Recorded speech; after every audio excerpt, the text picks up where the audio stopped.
Here we are, live. And it's been a beautiful day. I made oatmeal, I made French toast. I just am making a spinach stew. And I love you. And here we are at Dreamy Dreamland with Sensei Al Bob. And it's January, whatever it is. What is it? It's Tuesday. Let's see. Sunday was the 8th. Yesterday was the 9th. Today's the 10th. January the 10th, right? And the world is abuzz. The Twitter. We're on the edge. Ooh, it's time to panic. No, it's not.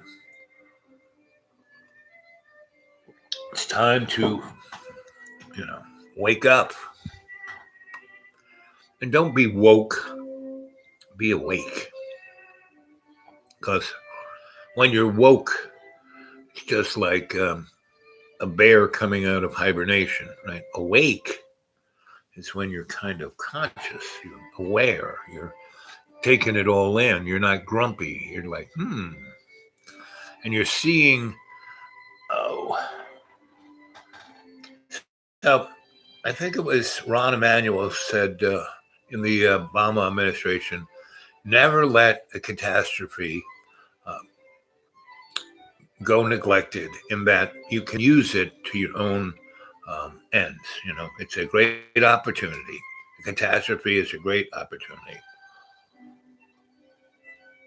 And here we are, right on the precipice of many catastrophes. We have the collapse of our economy and the collapse of oil, the price of oil, and that is going to affect the U.S. dollar, because the U.S. dollar is the petrodollar.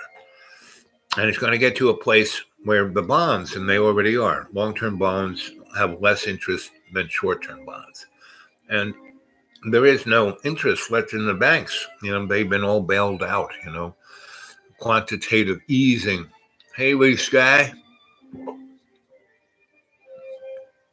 We're talking about end of times, time to panic, but not really, because if you keep your head on straight, you can have a great opportunity to become the person you want to be, right? So, Lee, what person do you want to be?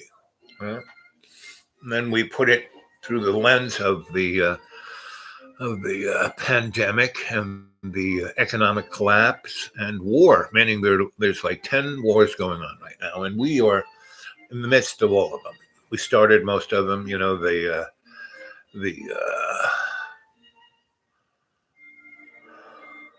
Arab Spring was a advertising ploy of the intelligence Five Eyes, right? See, you can't go blaming Donny Boy, because he's just, a character actor, right? GE, that owned NBC, hired him to do like 12 seasons of The Apprentice. And who is The Apprentice but Donny Boy for the job he has now, right? And Donny Boy, he lies so much, he tells the truth. Conscious, totally, right. And to be consciously, totally, or totally conscious, you have to be awake, not just woke, right? And you have to view everything from overstanding, not under. You don't want to be under anything. You want to overstand it, right? See what's going on, right? And, you are here, your life isn't about you, right? There's a great scene in the movie Doctor Strange. I really like that movie, because the guys who put that together really talk about the main issue of humanity right now. I mean, there was Doctor Strange through his,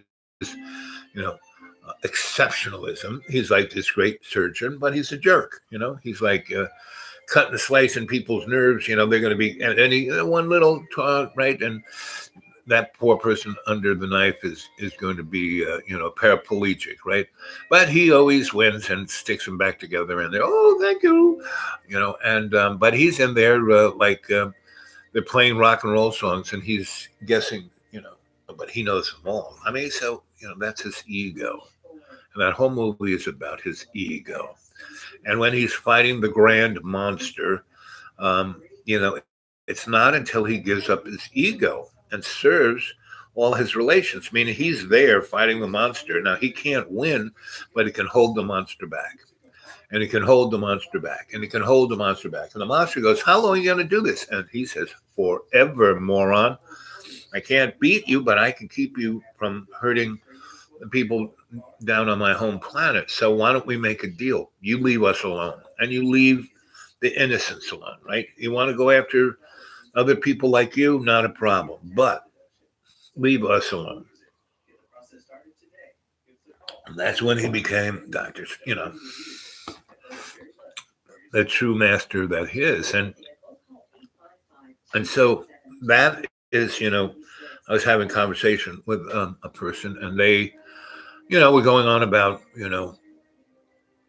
I laid down a thing because I know that I was watching this person be sensitive to about that. He knows what he's doing, right? And he basically doesn't care or trust about the rest of human beings because they're stupid and they're always disappointing him. And, they're only disappointing him because he had expectations that they couldn't come across, pretty much. I accept people for who they are and don't expect anything that they can't be.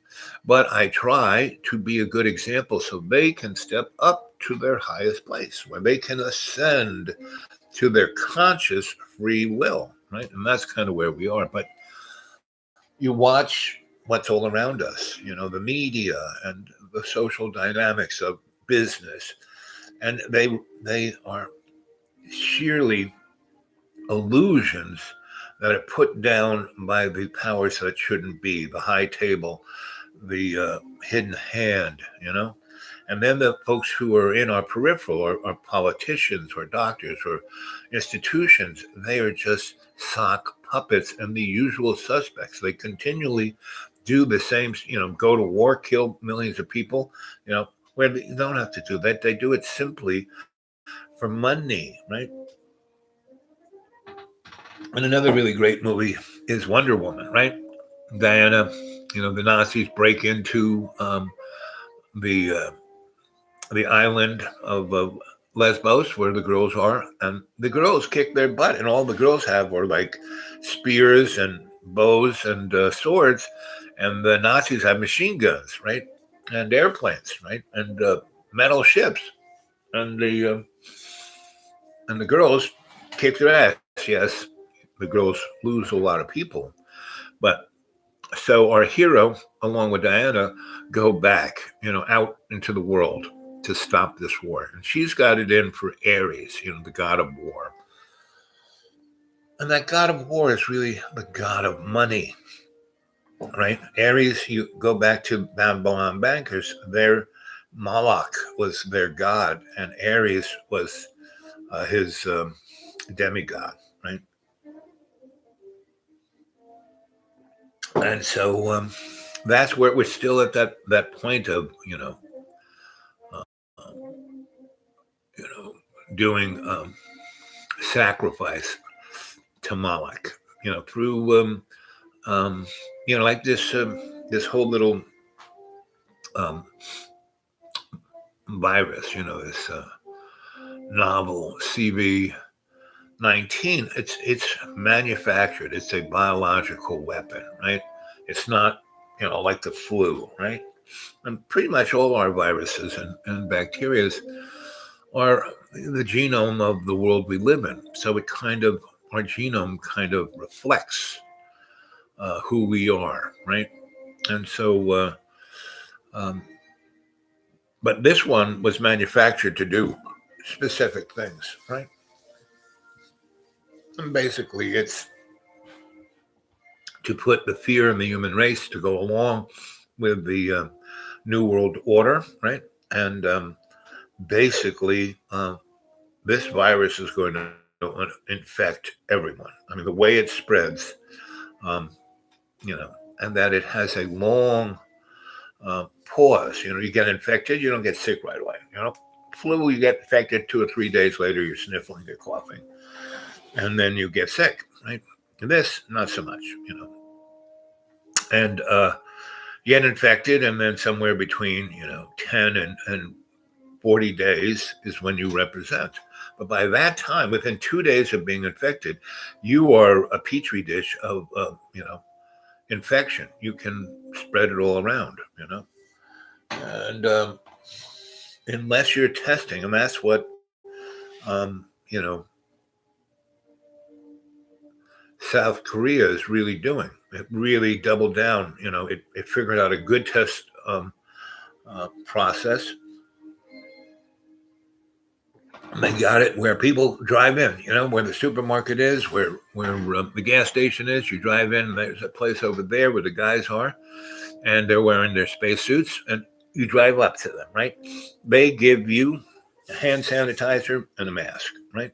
So, and then they give you, with your smartphone, they say, go get this app, put this app on your phone. Well, you do, right? App comes up, it links to your phone, so they know who you are, where you are, and then they ask you a whole bunch of questions. Spell your name, ID number, this, that, and the other thing. How do you feel? What's your temperature? And they take your temperature right there, and so that goes in the computer, and they stick the they then come over and do a swab of your nose and your mouth, and they stick that in the computer, and it starts doing its thing. Then they do another one where they put it in a bottle, and then the computer spits out, a thing that they put a label on that, and then they come over and compare the number on your smartphone with the number on the label, and then you go off, right? And within 2 days to 6 days, they have it, and it rings your phone and tells you whether you are sick or not, or maybe, right? And now it has, knows where you are, knows who you are, right? And so they can control this, right? So they've done, close to 500,000 people in the last 2 weeks once this popped up there, and they had it together. We don't even have a test. We've tested 2,500 people, and they've done 500,000 in about the same. And now we had a good 10 to 15 weeks where we knew this was coming. But Donnie just wanted to stick his head in the sand, So, and the Democrats were, trying to get him imposed or deposed or whatever. And that's a whole scam. Meaning we are totally distracted first by the Mueller blah, blah, blah. And you look who Mueller is, and Jimmy Boy and all of the, it's a scam. They all represent the powers that shouldn't be. And, Donnie took this job. He is the great distractor and the great destroyer. So in the last 3.5 years, he has been, decimating all of the governmental institutions, right? Which in certain ways not so bad, but some of them you need. But the CDC has been decimated. Bill Clinton started, chopping away at all these institutions, and Bill W. Obama, and now Carrot Boy, all represent the hidden hand, right? And do exactly what they are told. They are given the script, right?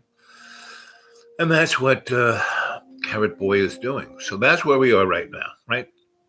So we're on the precipice, and what they want to do. So everyone's going to by April 1st, we will know really what's going on, because around April 1st to the middle of April, if this virus kind of chugs off and starts to slack off, then we know it's like SARS or MERS or one of those, right? And we dodged a bullet. But if it kind of does this and then ramps up big time, well, then we know it's a biological weapon, right? And it has been weaponized, and what it wants to do, it will force, it will infect everyone on this planet, right? And then, when they were having that little meeting where all the drug companies, oh, we're going to work together. Yes, the U.S., DARPA and the military will do all the heavy lifting on the research and then give them a pill, right? And this pill is going to be a pill that you have to take every month, right? And this pill will cost $2,500 or thereabouts. And this virus will probably kill about 20% of the world's population. We're like heading towards 8 billion. This will knock off about, we'll be at about 6.8, right?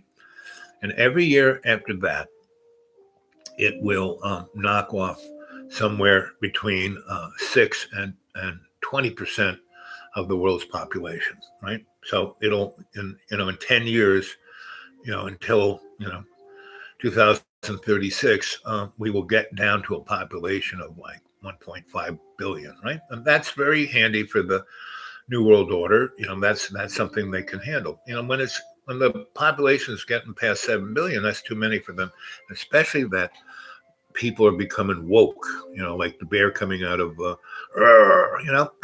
they're getting information, maybe not the truth, but they're getting information to see, something's going on here, Anyway, so anyone wants to get a hold of me for a personal conversation, you can reach me at my Gmail, which is thedudeawake42@gmail. Give me some of those thumbs up for the algorithm there, and let's have some comments on my shows. That would be nice. And the other interesting thing is I have more than 1,000 shows in Dreamy Dreamland with Sensei Alban, right? And they're all shamanic. Every time I go do this, I am a shamanic, psychosocial, cultural, forensic, anthropologic alchemist, right? So shaman, what's that do? I put it in a frame, right? I look at everything through a frame, right? And that frame is one of the indigenous, the First Peoples point of view, not European exceptionalism, ego, no, but, all our relations, and so that's a frame. I look at everything. And then I, what is psycho? It's like what's going on in your head, right? And to understand what's going on in your head, you have to understand your social orientation, where you live, what you do, what's your job, what's your church, what do you do for fun, what's your sexual whoop-de-doo, what movies you like, what books you read, such, right? What your friends are like, right? That's your social orientation. What describes that, or what lays that down, is your cultural base. And that's like where grandma and grandpa came from, celebrate what holidays, what you eat for those holidays, what are the stories you heard when you were a little kid. That's your cultural platform, right, where you came from. Then you take all of this information and you forensically look at it. So you look at the tapestry of who and what you are and what you're doing, and you take apart it and look at all those threads, right? Then you look at those threads anthropologically. And what anthropology is supposed to do is to jump in with both feet into the environment of the artist in first person, the savage, the aboriginal, right? And put on the gray skirt and take off your plutocratic glasses and try and look at things from the other guy's point of view, right? It's called empathy. And alchemy, what's alchemy? Taking base metals and make them to gold. No. So what we do is your body, you're a bag of water, you're a mud puppet. That is the base elements, right? And the string of gold that goes up through our chakras, up to our, into our, Akashic record, and then into the home of our soul, of our sanctuary of our own choosing, where love's co-creation is, where God is. And that's the goal we're trying for, that thread, right? The connective tissue, right? So we can get something out of this life. Otherwise, this is just, you're just a mud puppet. You're just reacting to the stimulus. The problem, action, solution. You're not getting anywhere. You're not learning anything. I have 3 rules. First off, doctor, do no harm. I do not do any harm. Now, I'm stupid. I'm a moron. I make mistakes. I try. I have that prayer of, Father Sky, Mother Earth, protect us indeed. Enlarge our territory. Put your hands upon my shoulder to keep me from evil, so I will do no harm. So, but most people, go full hog into their ego and into, the systemic, sociopathic worldview. And that's, our worldview is sociopaths, the people who, look at everyone, every senator in America, every congressman, pretty much has to be a sociopath to even go in there. And all those generals, come on. So my day was great. I slept in till about 9-ish. My friend had gone off to do what she was going to do, and I played with the animals and raked the yard to make it look nice, and made some food for us, right? So when she gets back, she'll have a nice warm meal. I made a nice spinach, potato, egg drop soup, or stew. It's more a stew. And I made French toast. Nothing like French toast to eat soup with. Not just bread, but French toast. And so and then it got sunny. It was a beautiful day, and there's a skylight here, and I just was like a cat, sat and watched things on YouTube to think about what's going on, listening to folks go on and on about stuff. There are a number of great lecture halls, bookstores that people come and talk about their book, and so. There's a number of people who've written about, like there's this book called Koch World, about the Koch brothers, right? And about how the neoliberal and neoconservative world that created the New World Order, which is, what they did was just a component part of what's been going on since, Mesopotamia. And nothing's different, right?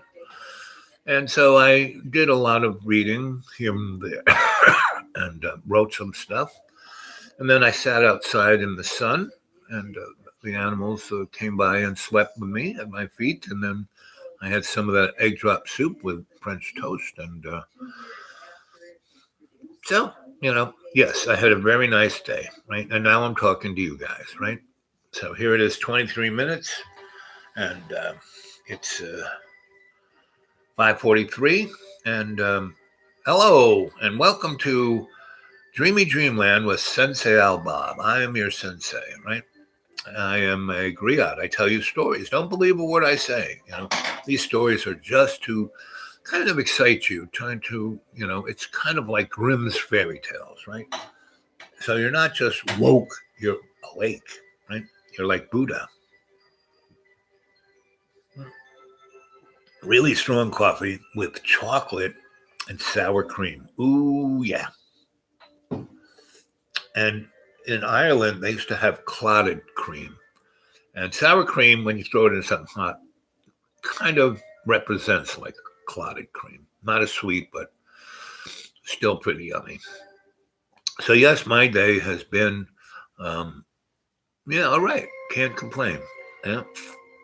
I've been pretty much all by myself, listening to classical music and reading and eating the things I've been making for us to share. And so here's today's, live chat. And I've kind of laid down a number of things that are going on. That the collapse of the stock market is just guys making money before it really goes down. Larry Kudlow, it was pretty interesting. Larry Kudlow in 2007, before the crash of 2008, said the same thing he did yesterday. Oh, all the fundamentals are good and everybody's working and blah, blah, blah. The economy is the best it's ever been, blah, blah, blah, blah, blah. This is when George W. was president. And then a few weeks later, when AEG went bankrupt and all the other banks had no money, they went to the guys who ran the Treasury Department and the president, W, and said, okay, give us $1 trillion right here, right now, and then give us, $1 trillion every week for the next 52 weeks, and it'll settle it out, right? Bail us out. Or all the banks will lock, because see, what happened was the credit had locked up, meaning people's businesses. If you have a business, if you have a restaurant, if you, are a contractor, if you paint houses or, have a business, well, you don't have the money to run your business, right? But if you have pretty good credit and you've been with a bank for X amount of years, they basically give you the money you need to run your business. And then you pay it back with interest, right? And so they bet you're basically working for them, right? And then what happened was that money, there was none. It locked up because of all those investments, the Frankenstein investments in real estate, and the way it was, put into a big vat and sliced up and made into derivatives. So there was no telling who was what, right? And that's where we are. They never stopped doing that. You'd think after the crash of '08, well, we won't do that again. No, they doubled down on it. So we have the same derivative bubble, and why all these businesses are, going through the floor is that instead of giving money to people who shouldn't, and they said, something on the order of, 1.5 million people got thrown out of their house in '08, right? And was homeless, right? And their businesses crashed, and so the people they employed, lost their jobs, and and most of the jobs are in little businesses, not big businesses. And so we're at that same door, So the Fed just printed money and gave it out to banks. Banks gave it as it was called quantitative easing, zero interest to corporations who just took that. They didn't build a factory. They didn't employ new people. They basically just jacked up, bought their stock back and jacked the price up. So why the stocks are crashing is that they have no more money to do that, right? There is none. They gave them $27 trillion, right? And the day before 9/11, Rumsfeld had a little news conference, and he told the news folk, oh, well, we misplaced $2.4 trillion. Have no idea where it is, but we'll get to the bottom of it. And the Defense Department, has never had an audit, right? So he goes, well, we got all the paperwork together, and we got the bean counters upstairs figuring this out. We'll know it soon, right? Next day, 9/11 happens, and airplanes fly into skyscrapers and the Pentagon, right? And the airplane came in and did this unbelievable corkscrew turn and went into a portion of the Pentagon where there were no people except the bean counters, who had all the boxes and boxes of receipts and floppy disks and every bit of information of where that money had gone was blown up. And the 360 people who knew what was going on were killed. Not any of the generals, not any, and that was a section that had nobody in it except those guys. They said, oh, we just remodeled this neck of woods. No one's in there. You can go and spread your paperwork all over the place. And bingo, went right in there. And the corkscrew flight thing is like they took, pulled like 8 Gs, right? In a 8-mile thing, and flew into the window of where these guys were.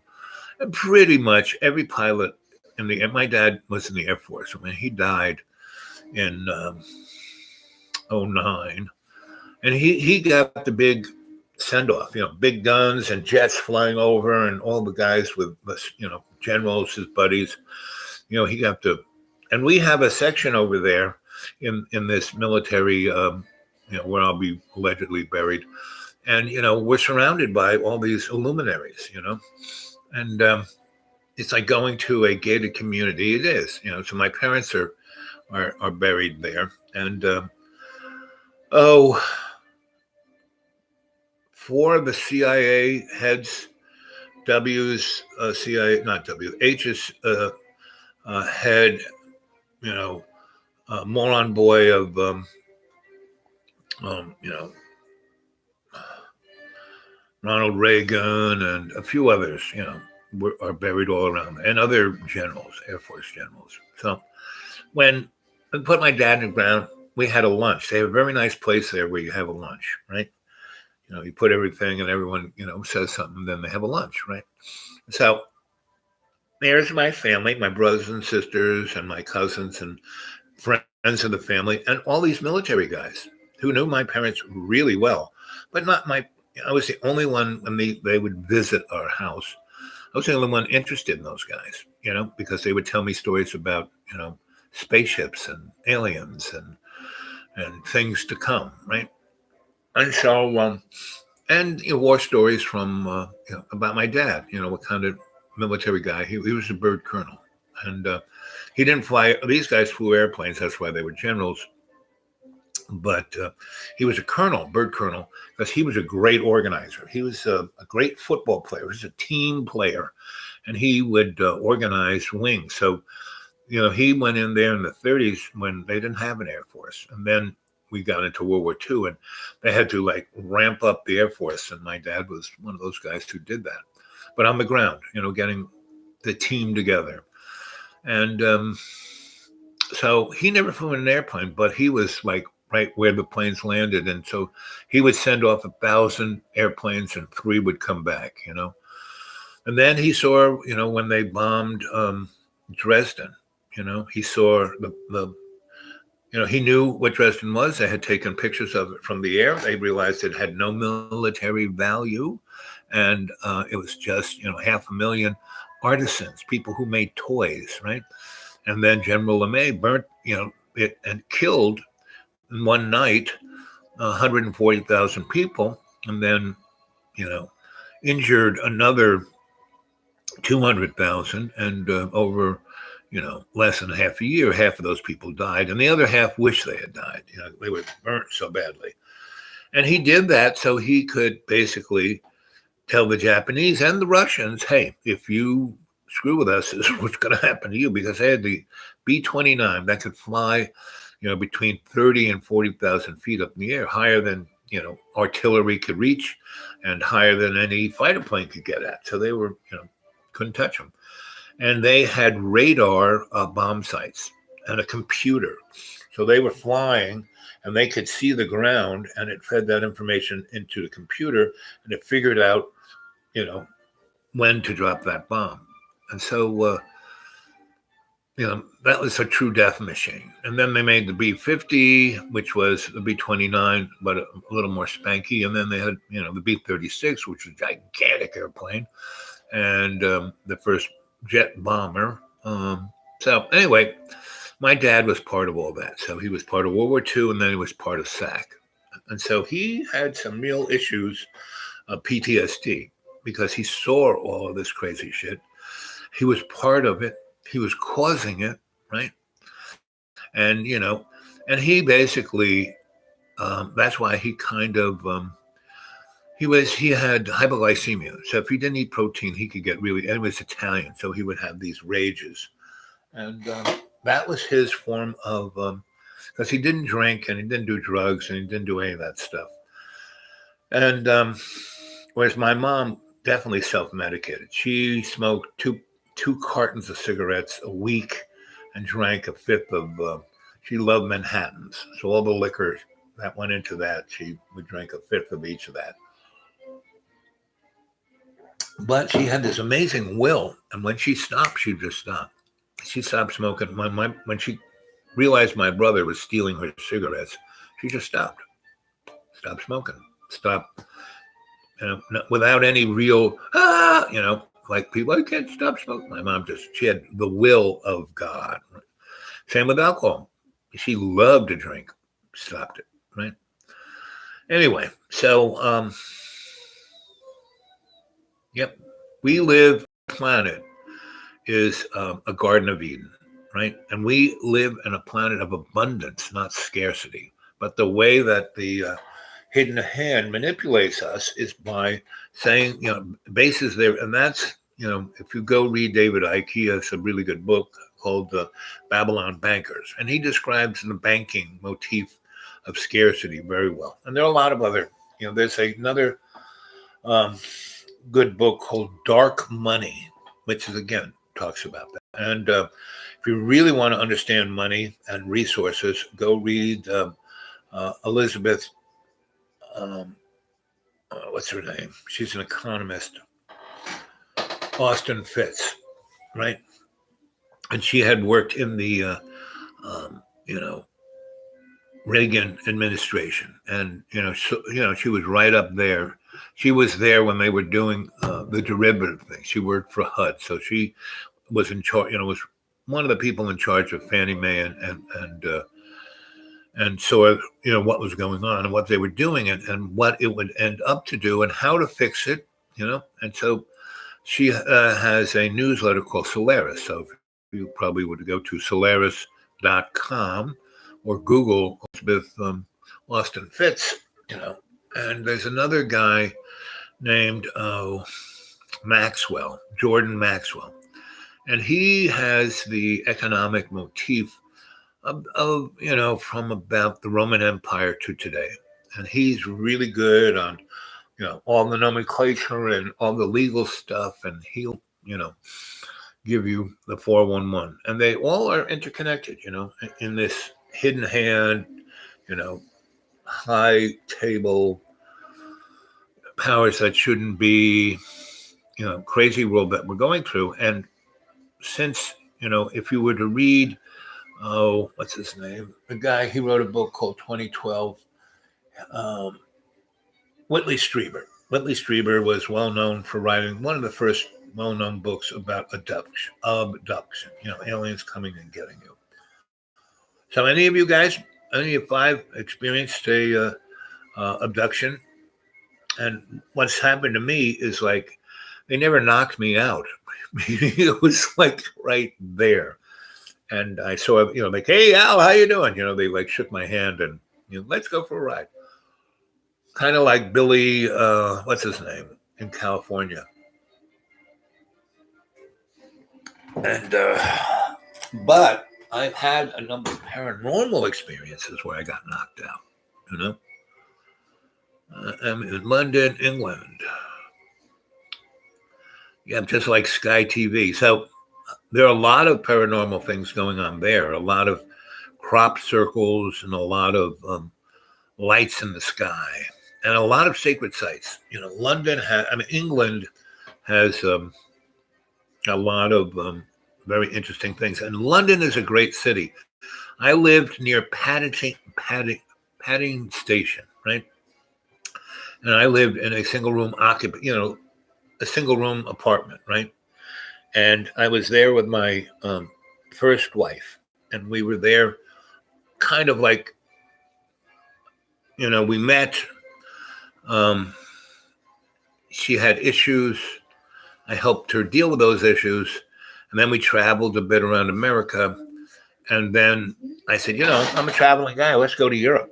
Get your passport. So we got her a passport. And we flew to London, and she had family there, right? And Irish folk. Because a good portion of, London is a great city because it's not full of English people. It's full of all of the imperial folk, the Indians and Pakistanis and Irish and New Zealanders and Australians and all the people people from Africa. That's what makes London great. It's like London is like what America kind of is, and we're not a melting pot, and neither is London. London is a salad bowl where all these diverse flavors sit on top of each other. They don't kind of melt into each other and turn into Velveeta cheese. No. Did you ever have kids? Well, not that I know of, but what I did have. This is what I wanted to show you guys. I was cleaning out my car, and I came across So I'm a photographer, and I do it as an anthropologist, almost historically, right? And so I have these photo books. I have about 200 of these, right, that document my life from around 1969 until I stopped printing pictures, right, until I got a smartphone. So I had some guys. So what it was, I lived in abandoned buildings a lot because in New York, when the oil embargo happened, New York City bankrupted itself, and so um, you know it was quite interesting with the real estate scene. So let's see. Before I go through these books, I'm looking for my boss. So there were tons of kids out on the street, and I was living in abandoned buildings, and they would trying to be gangster. They were going to be dead, So I basically went out and grabbed a hold of them and said, "Hey, cut it out, Here, come live in this building. It's your own apartment. You don't have to pay rent or electric bill or gas because the universe is giving it to us." And I then hired them as my electrical helpers, right? I thought I had pictures of these guys. So I had 127 godchildren.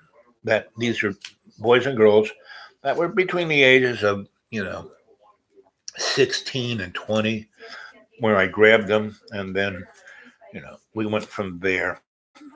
Where are they? Well, maybe I'm just going to have to go through these books, and we will stumble across them. So, okay, so here's the story. So here is the band shell in Central Park, and it's right across from Strawberry Fields, right? That celebrated John Lennon. And the sign up here is Universal Peace Day, and so I was very involved in art cultural organizations, right? And I helped start a lot of them in New York between 1974 and 1988 when I left. So this one, so when I studied, um, you know, Japanese medicine, I studied with a Shinto priest in Putney, Vermont, right? And that's what these guys are, Shinto priests, right? And he, as a little boy, was living in a temple in Hiroshima when they dropped the bomb, right? And his mother was Swiss. Her father was the Swiss representative in Japan, and she grew up in Japan and married my sensei, right? And he had children. Anyway, so they dropped the bomb on him, and so he kind of survived.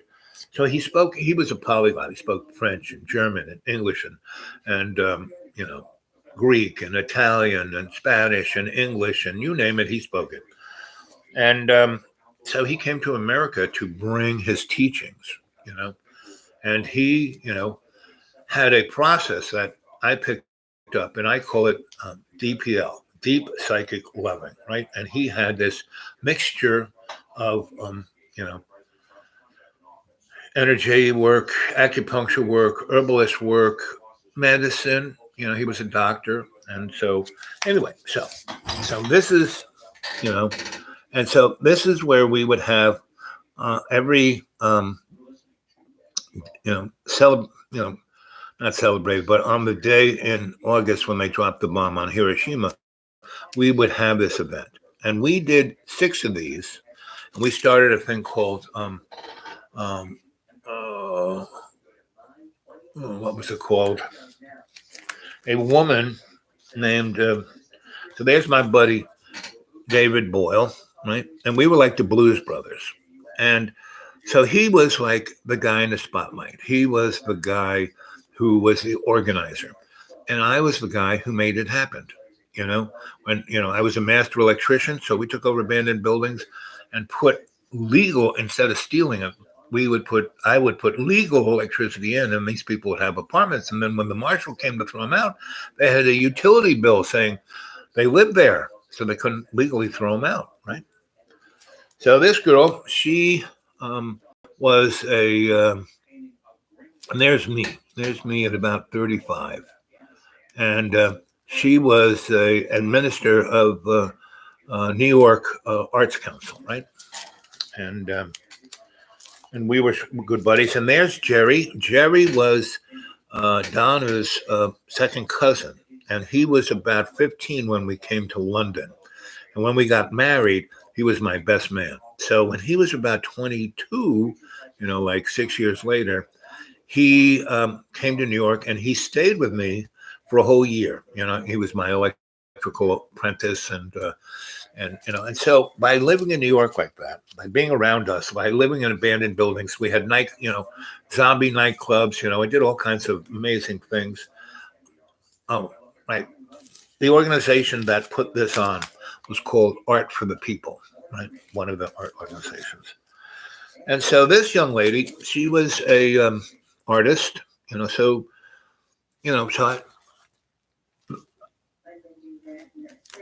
between 1974 and 1988. So that was like the golden age of art in New York City. And so this is Jos, right? He was a assassin for the Jewish what are those guys called again? Mossad. He was a Mossad agent, and he was sent to kill me because and this woman here was a Russian agent, right? And I had a friend of mine, and they were wet people. They weren't just agents. They weren't doing intelligence. They were killing people.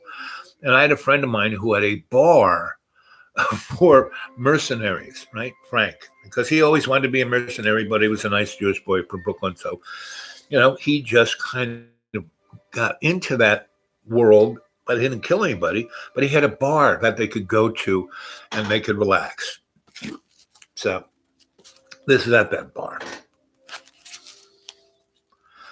And he had another bar called Puffy's that the artist went to. And here's Alan Sarek, who's a pretty famous artist guy. There's Richard Heyman. He's pretty famous. He's a composer, movie composer. And this is Ricky. And Ricky was a SAS assassin. So Frank, so we have this bar for artists, and we have this other bar underneath it that had been during the 20s a speakeasy, and that was for the Mercs. So it was very interesting how three different groups of people that I worked and hung out with, guys from Wall Street, guys in upper, the powers that shouldn't be organizations like the Council on Foreign Relations, Trilateral Commission, Bilder Group, those guys, and the assassins and the artists got along great, right? So that's what these guys are, right? So this guy here, he's an analyst for the NSA. This guy was an intermediate. He was a salesman. There's a book called, I was a hitman for the World Bank. Well, that's what this guy was. He made deals, with countries and he knew where all the bodies were buried. And there is another Mossad agent, right? And and this is like 1976. So there's Michael Keane, and his mother was, so you ever see the movie Captain America, right? And Captain America's girlfriend was an English agent, right? Well, that lady who was in Captain America was Michael's mom. And probably Captain America was his dad, because he had secret powers that were pretty amazing. And one of them was he could just walk through anything. And he was just amazing, right? Every woman just fell on his feet. He had sex with like 5 women a day. And when age came around, and so he and I were buddies. And he would like rip you off like without thinking twice about it, right? But if you were awake, and my basic rule with Michael was I never lent him more than $5, right? Never. Other people, like my friend over here, they bought a boat together and he sailed away with it, and leaving my friend high and dry. And they're actually, this is before Michael took off with the boat, and my friend is like, "Where's my $5,000?" And Michael's looking at him like, "Yeah, you're never going to see that." And he actually got in the sailboat and went down to South America with it. And it was like a little teeny, 16-foot, however, a small sailboat. Anyway, so this is Lucky 13. This was an abandoned building on 13th Street in Lower East Side, and we took it over, and I lived on the top. And so I was a contractor, and I was still working in theater. And so this place looks not so bad, right? But it had been burnt out to a crisp, right? Where's a picture of it? Well, when we get to it. So it was burnt to a crisp. And I just used steel studs and hung a frame and put really light sheetrock on there, and to protect from the gunk not falling down, and so it wouldn't catch fire again. Sheetrock does a pretty good job at distilling fire. So this is an abandoned building, and our only heat was we had a 55-gallon drum stuck on a metal bed frame and a chimney going out the window, and that's what kept the place warm, and it did a pretty good job, right? So every Friday we had a potluck dinner, and it was where the intelligentsia, the avant-garde, came, right? And did you ever have kids? So I had 125 godchildren. I took care of 125 kids, from about 16 to about 22, taught them a trade, got them on their way. And when I went back to New York in 2011, one of these kids was getting married and said, "You better show up or I'm coming to get you." She had no family. She wanted me to give her away. So I did, went to that. And, and she wanted me to figure out, because we used to have these things we used to call zombie nightclubs, abandoned buildings that we would put gigantic shows on, and you'll see the pictures. So here is George ran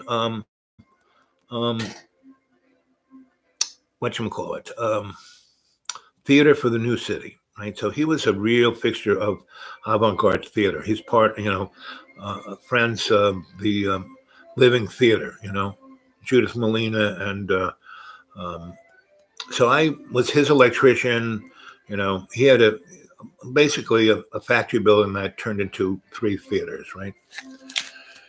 And here we're doing Shakespeare, right? In that thing, right? And I would infuse all these kids who would come my way into these things, to act, to learn how to make costumes, how to be a lighting designer, to be George's assistant, And so this was, and all this time wars are going on nonstop. So this is Lewis. What's Lewis's? Tropia, Louis Tropia, right? And he started CBGBs, right? So that's, I built nightclubs. So, I went and built CBGBs, right? And lived above it, right? And so that's Lewis. And he was the godfather of punk music. You can thank this guy for punk music, right? He used to work for A&R, and he used to work for Virgin Atlantic Records. And so those were the 2 guys who put it out. This is my buddy Rob, and he's like a college professor. And when we hung out, I basically, he was really kind of a stuffed shirt, but when we hung out, it gave him permission to like self-medicate to the point where his interesting self would come out. So, and this is Yurko Pala, and he was a Russian person that, I never got to take a picture of the front of him because he never wanted his picture taken. So let's see. So here's us at the Rainbow picnic in Central Park. It was raining, right? There's a bunch of Rainbow folks there.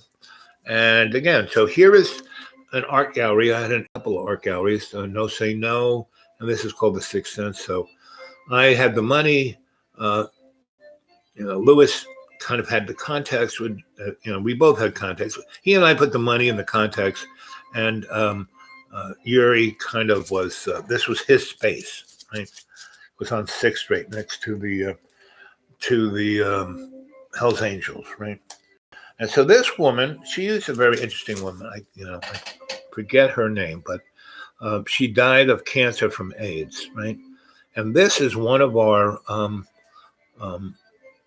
zombie nightclubs, right? And so this is an abandoned building, and when they closed it up, all these abandoned buildings were basically rent-controlled buildings. Now those were owned by people, and how it worked was the city would pay the difference between what those people were paying for rent and what the market value. So if you owned one of those buildings, you got a big chunk of change every month for not doing anything. The city kind of kept it up. They paid. The only thing the person had to do was pay for oil to heat it, right? And when oil was like 16 cents, 25 gallons heating oil, it's not a big deal. But when, 72 oil embargo came in, big deal. So about 1 million landlords walked off from their rent-controlled buildings because they couldn't get out of it, and nobody wanted to live in those things except poor people, and so they walked away from it. And the city kind of tried to take it over, but they went bankrupt, so they couldn't. So in 4 years, about almost 2 million apartments in New York City, in Bed-Stuy, Red Hook, Lower East Side, Needle Park, Upper West Way, Harlem, South Bronx, out near Kennedy. These are all areas that had these kind of housing, and about almost 2 million apartments went blank. So when I came back from Ireland in 1980, and Ronald Reagan was mayor and governor and president of America, he cut in one day. He did an executive order. There were 6 million people in federal funded mental institutions, and he threw 6 million people out on the street, and that's where the homeless people came from. And that's why crime went up like that, because there was no place to put them, and these people were nuts. And so in all these towns and cities, what can you do with those people but put them in jail? And that's why that my crime went like wah, right, because Ronald Reagan. So he basically, there was an economic crash because of the oil embargo, which is what we are about to experience. And instead of inflation, we're going to have this thing called deflation, which is way worse, right? The earth is rich. London, ever had kids? What were the ghettos like in New York? So they were like, the Air Force, it's a good picture. So what they did was they just cinder blocked the first floor of all these buildings, the city did, and then walked away, right? And what we did was we would take, because I had this little business with a friend of mine who was a fireman, and we would go, the mobsters, I worked for them, an electrician, and so the carting business was a big business for them. So they would, when they were remodeling, somebody was remodeling, they would put a 30-yard container on the street, and people would throw stuff in it. Well, uptown where the offices were, and they would wipe out a whole floor, they would take these things called metal core or bucked doors, fireproof doors, big thick door, metal buck around it, and virtually impossible to break through, right? So they would put a whole dumpster, and this fireman and I, he had a big truck, and I had all these kids, and we would pull all the stuff out of the dumpsters and put it in our truck, and we took it down to a lot on the Bowery, and we had a business called Urban Anthropology, right? And so people who were renovating their lofts, and that was kind of what it was set to, the rich people moving into Soho and Tribeca and that whole scene. And I had a contracting business and master electric business where I had a need for this kind of stuff, right? The stuff that would be thrown in a dumpster. And so we would pick it up and take it over there. And the mobsters, if they had to take that to the dump, it would cost them like $800. So now the mobsters are charging the uptown contractors $1,000 a dumpster. Now that we come and take it out, they don't have to do anything, and we empty it out. So these guys are throwing stuff in, we're taking it out, and the mobsters aren't paying a nickel. That dumpster just stays right there for a month or two while the construction's going on, and we're emptying it out, right? And so the mobster was making cheddar, and these guys were righteous in that A, we were taking all the stuff we wanted, but B, they were making ridiculous amounts of money for doing nothing. And so they saw what we were doing. And so and it kind of brought them back to when they were kids and lived in ghettos, and that their mom had it hard. And so, they would give us money, and they'd also help us out with other unions who would come in and help us, like plumbing guys. And so a little of my artwork, right? So I would do these art shows, right? Big art shows, right? Because we had a thing called collaborative artist projects, right? And so there's the theatrical face right there that I painted on there. So we smashed a hole in the concrete cinder block wall of the first floor of this building, and we put one of those fire core doors so he couldn't get into it, and we put a lock on it, and then we put a place for mail, and we would send ourselves registered letters, so that would legally show that we were there, right? And then I would use that to go get a permit to put in legal electricity in these buildings, and then everyone would have an electric bill. And so when the marshals came to throw us out, all they had to do is show them an electric bill, and the marshal couldn't do anything. That's called the law. Now, that doesn't quite exist anymore. So here's the front door to this nightclub, right? It's a nightclub, right? And you wouldn't think of anything except, so there's my art. These are all photos, and it's hers too. She and I, I was big I worked for Xerox, so I had unlimited Xeroxing. So I'd make prints and then make Xerox out of them, and then use, paste to put them on walls all over New York City, right? And she was one of the people who started Adbusters, right? And also she was a girlfriend of the lady who started Printed Matter, right? So we were all like family. We were doing stuff that, it wasn't our career. Nobody's paying us money. We were just doing this stuff because we were artists, and it actually made a social difference, right? So within 2 years, we took over 50 buildings and housed 500 families, right? 500 families that were living in cardboard boxes, because what happened was, Ronald Reagan basically puts all these, crazy people on the street. Crack shows up. And crack was a drug that if you were, had a predilection towards it, you smoke it once, that was it, you were gone. And there were all these guys who worked in the garment factories in Garment District on 8th Avenue. And, they got paid pretty good, and they brought their chick home to mommy. And then on Friday, that was their day to go to the boys and sit on the corner and play dominoes, drink rum, smoke pot, right? A bunch of them said, let's try this crack stuff. They smoked it, and that was it. They never went home. So, in a year, there were close to 100,000 families that had been in rent-control apartments, but they didn't exist anymore. They got kicked out on the street. Poppy wasn't there making the paycheck, so they had no money. So they lived. So we took over 50 buildings, and we put 500 families in an apartment, right?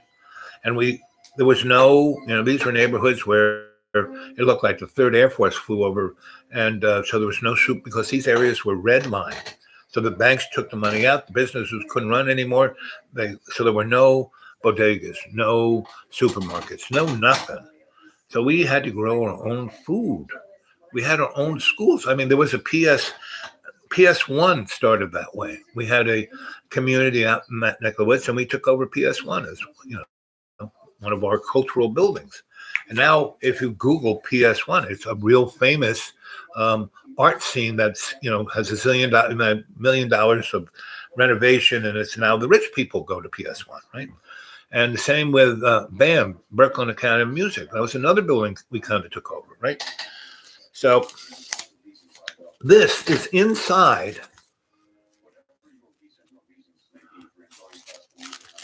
this building. You would not think this was going on, right? So there were rich people who came in their tuxedos. Decorated the inside to be I built nightclubs, I built museums, I built Studio 54, I built Xenons. That was my pièce resistance. That's what I was famous for. This is Ireland. This guy is a Irish bard treasure. He lives on the West Coast, and that was Sweet Patty. This was a crew of us that were doing this, and I'd been living in Ireland for years and going and always telling stories and showing pictures of Ireland. And and they all were all calling themselves bards. And I said, yeah, please, if you're going to call yourself a bard, you need to go to Ireland. So I took them all to Ireland, about 6 of them. And these guys are, this guy actually is a Nobel laureate for poetry. And this guy this was his protege. These guys started the Nuevo Rican poetry cafe and ensemble, and we put them in one of our buildings, right? That's why they're our buddies. And so when the cops, the powers that couldn't do anything. We had the law on our side. So they just sicked the cops on us to beat us up and kick us out, right? So this sweetie, Judith, she worked for the New York City Arts Council, and she was a poet, right? And she loved me. We were a thing, but these two were like, he was a Puerto Rican poet, and so, I was like her brother with benefits, but this was her twin flame, and it was so cute because it was like, so she and I were a thing, and we would go to all these art things, and they, I'm putting on this thing in a place we call White Columns. Go Google White Columns. It was part of Whitney's. It was right across the street from a place that Richard Heyman and I started. But Richie really, again, all these people did it. I was just there to pick up the slack and, get a free meal and always have a place to live and be the dude, right? And we go back to any of these people and they go, mention my name. Oh, where is he? Oh, he's the dude, So anyway, so she and I were a thing, and we were at this event, and he came and read some poetry. And she's a poet, but she's like, an art administrator, nice Jewish girl. So when she went to the nice Jewish college, she, got a degree in being an art administrator. So her daddy would not have to worry about it. So and he got her a job. He was connected in politics in New York. But anyway, so she and I, and like that evening, it was like the switching of hands because she was like, oh, he's amazing. Oh, you want to meet him? Okay, oh, really? Hey, come over here. Julius, right? So, and that was it. They were like, and I'm just like, oh, okay. And these two, were a thing. I don't know if they ever got married, but they were stayed together. They moved in together. They had kids together, and up until for the 10 years, and it was so. I was like part of I was like the rabbi. I was like Yentl, right? So here's another sweetie of mine. I went to school with her at the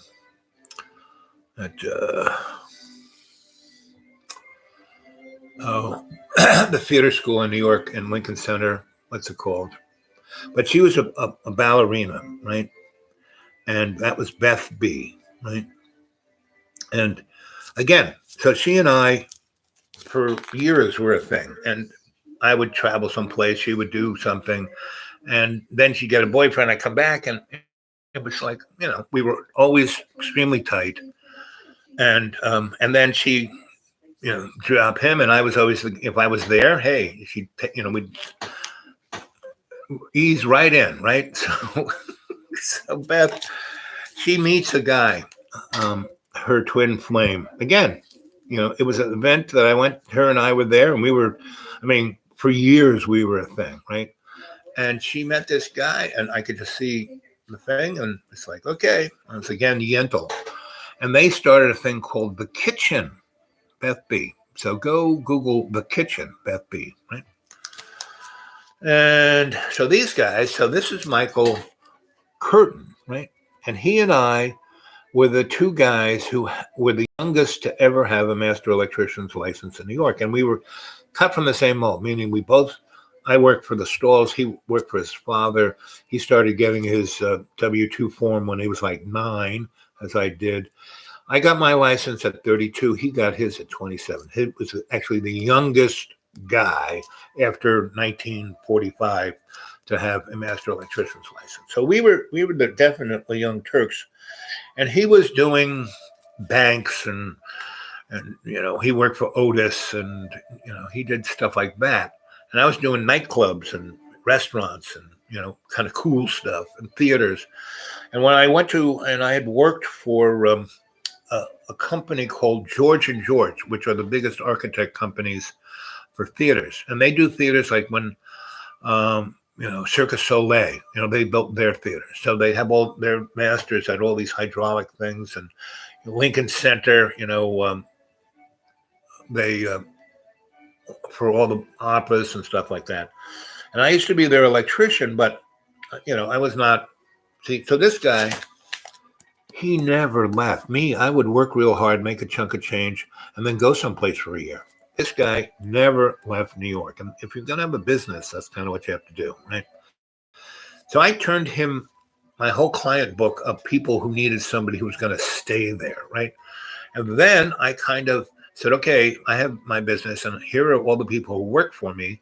So I want you, you have your own business, but I want you to use them in your business. And they did. It was a very amazing thing. And this guy was a little, high strung, a personality guy. So we got along great because once I broke him through that bubble, because he used to really he would almost start to shake when we were around and doing stuff. But then I got him involved in really cool things, and he met girls, and and he was hanging out with me, the dude. So he definitely, and he was his own version of the dude. And so, and this guy, he and I and a bunch of other people did a thing called Potato Wolf, and that was sponsored by Collaborative Artist Project, right? He and Alan started MTV, and they came. It kind of was cut from the thing of the stuff we did, at cable TV on Potato Wolf. So here's what my art looks like. These are photos I took of union guys in Brooklyn, right? And my whole thing about taking pictures, I take pictures of places, but I'm really interested in people. And so I talk to people first, get to have them be comfortable around me. And then I say, hey, can I take a few pictures of you? I'll give you copies. And so that was that. And then I also do writing, right? And this was I was studying the Cabal. And this was a coded, see if you can see that. And my novels that you can go read at xratted.blogspot.com are kind of a more sophisticated version of that, right?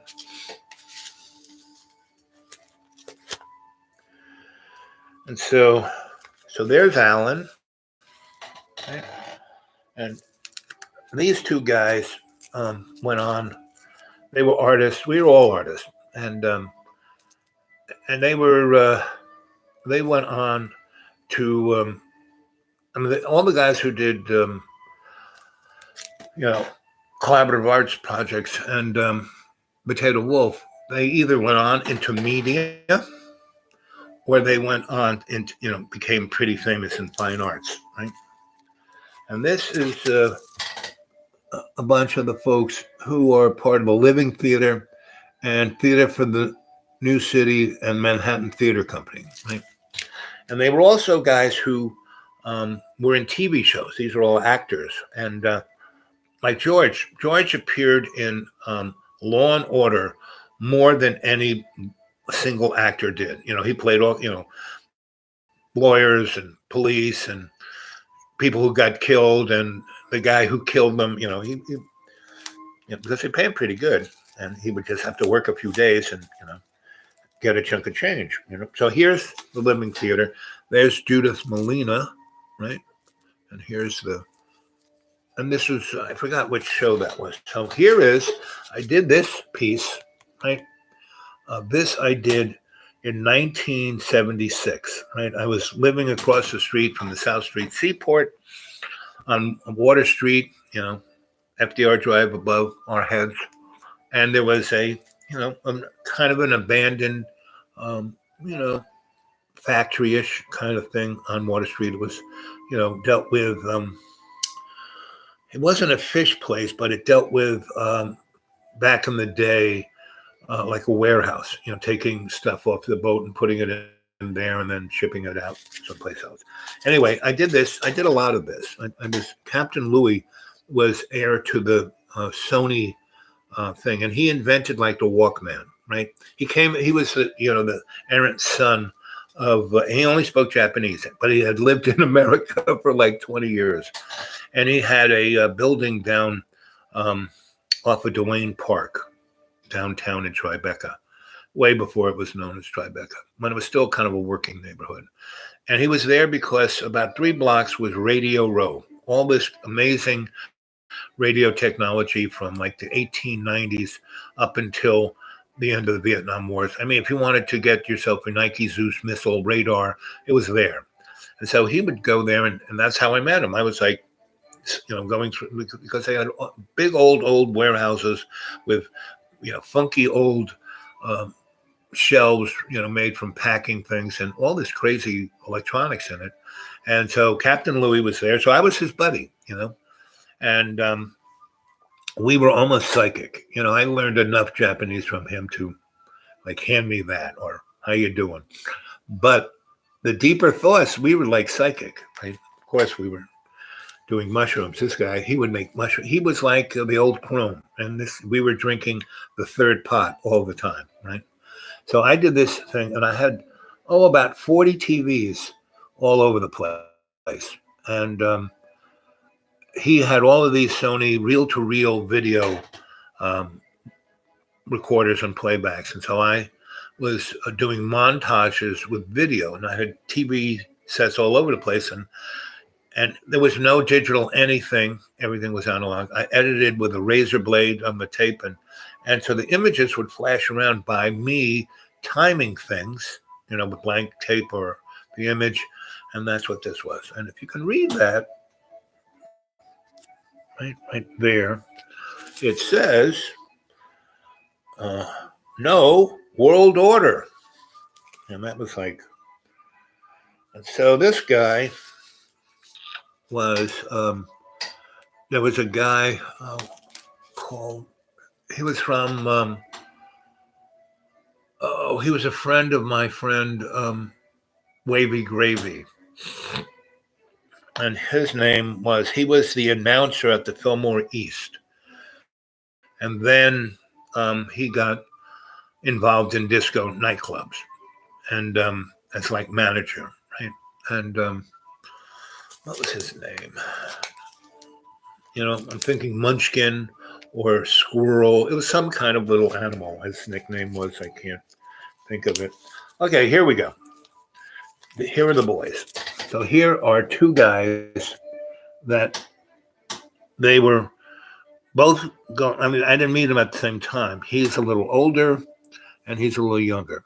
This was Dog Boy, and that was Detlef Paul. He was German as you could get. His dad was a Nazi.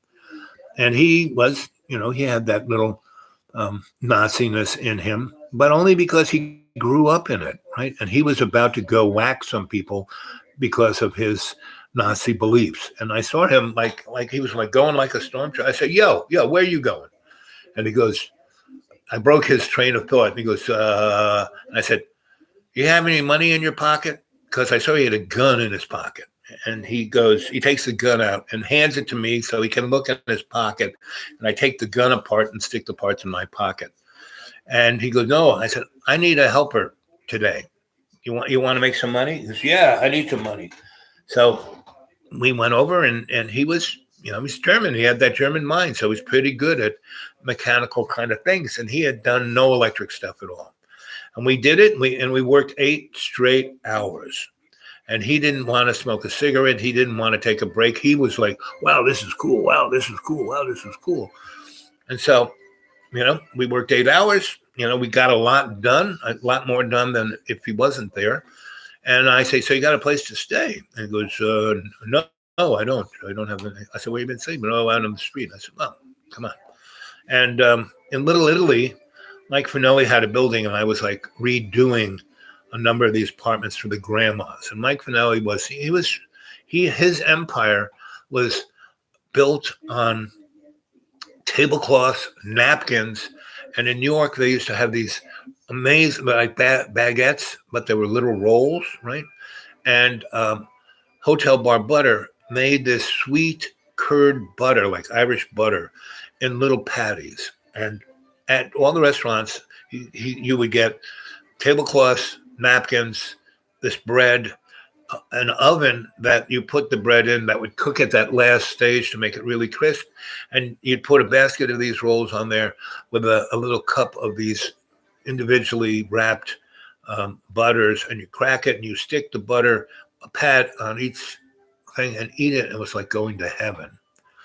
And so instead of, gambling, prostitution, or drugs, Mike Finelli's thing was tablecloths, meaning no one in New York City at a restaurant got a tablecloth that didn't come from Mike. No one got a napkin, didn't come from Mike.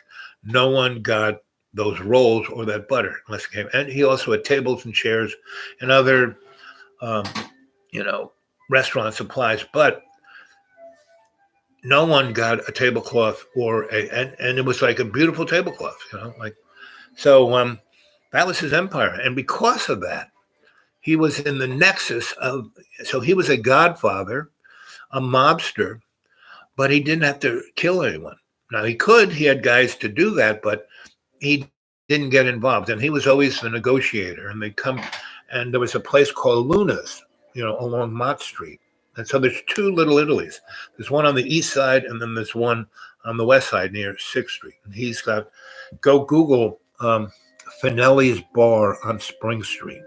That was his hang up. So he knew my mentor, Grandpa Stahl. And so, the Stahls did all his electric work. I started showing up. Anyway, so that's, these guys, right there. So the dog boy, he was about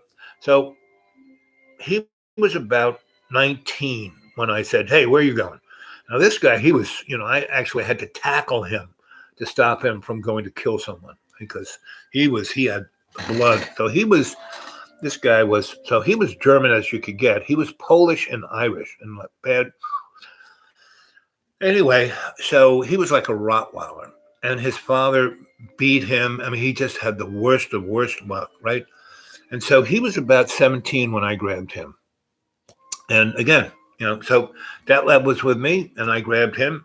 Actually, the 2 of us had to tackle him and said, hey, we need a help. So we got him, and he was like, really, wow, this is cool, right?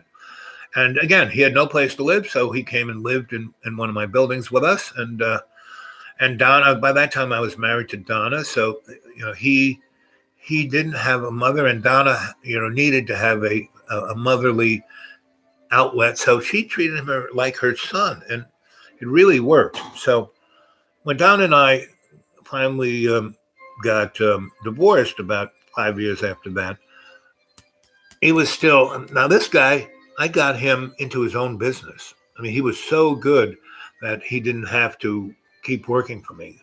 And he was never going to get a license because he wasn't connected like that. But what I set him up to do is, so there were 5 or 6 other electricians that were part of my electrical circle. And once, half of them were guys who were Mike Stahl's buddy, right? So and I would go work for them, when they needed somebody. I was the guy who could switch hit, right? And they had a lot of different people in them. And so I would hire them when I had my business. And especially my business was primarily, I only employed women because they were much better workers than guys.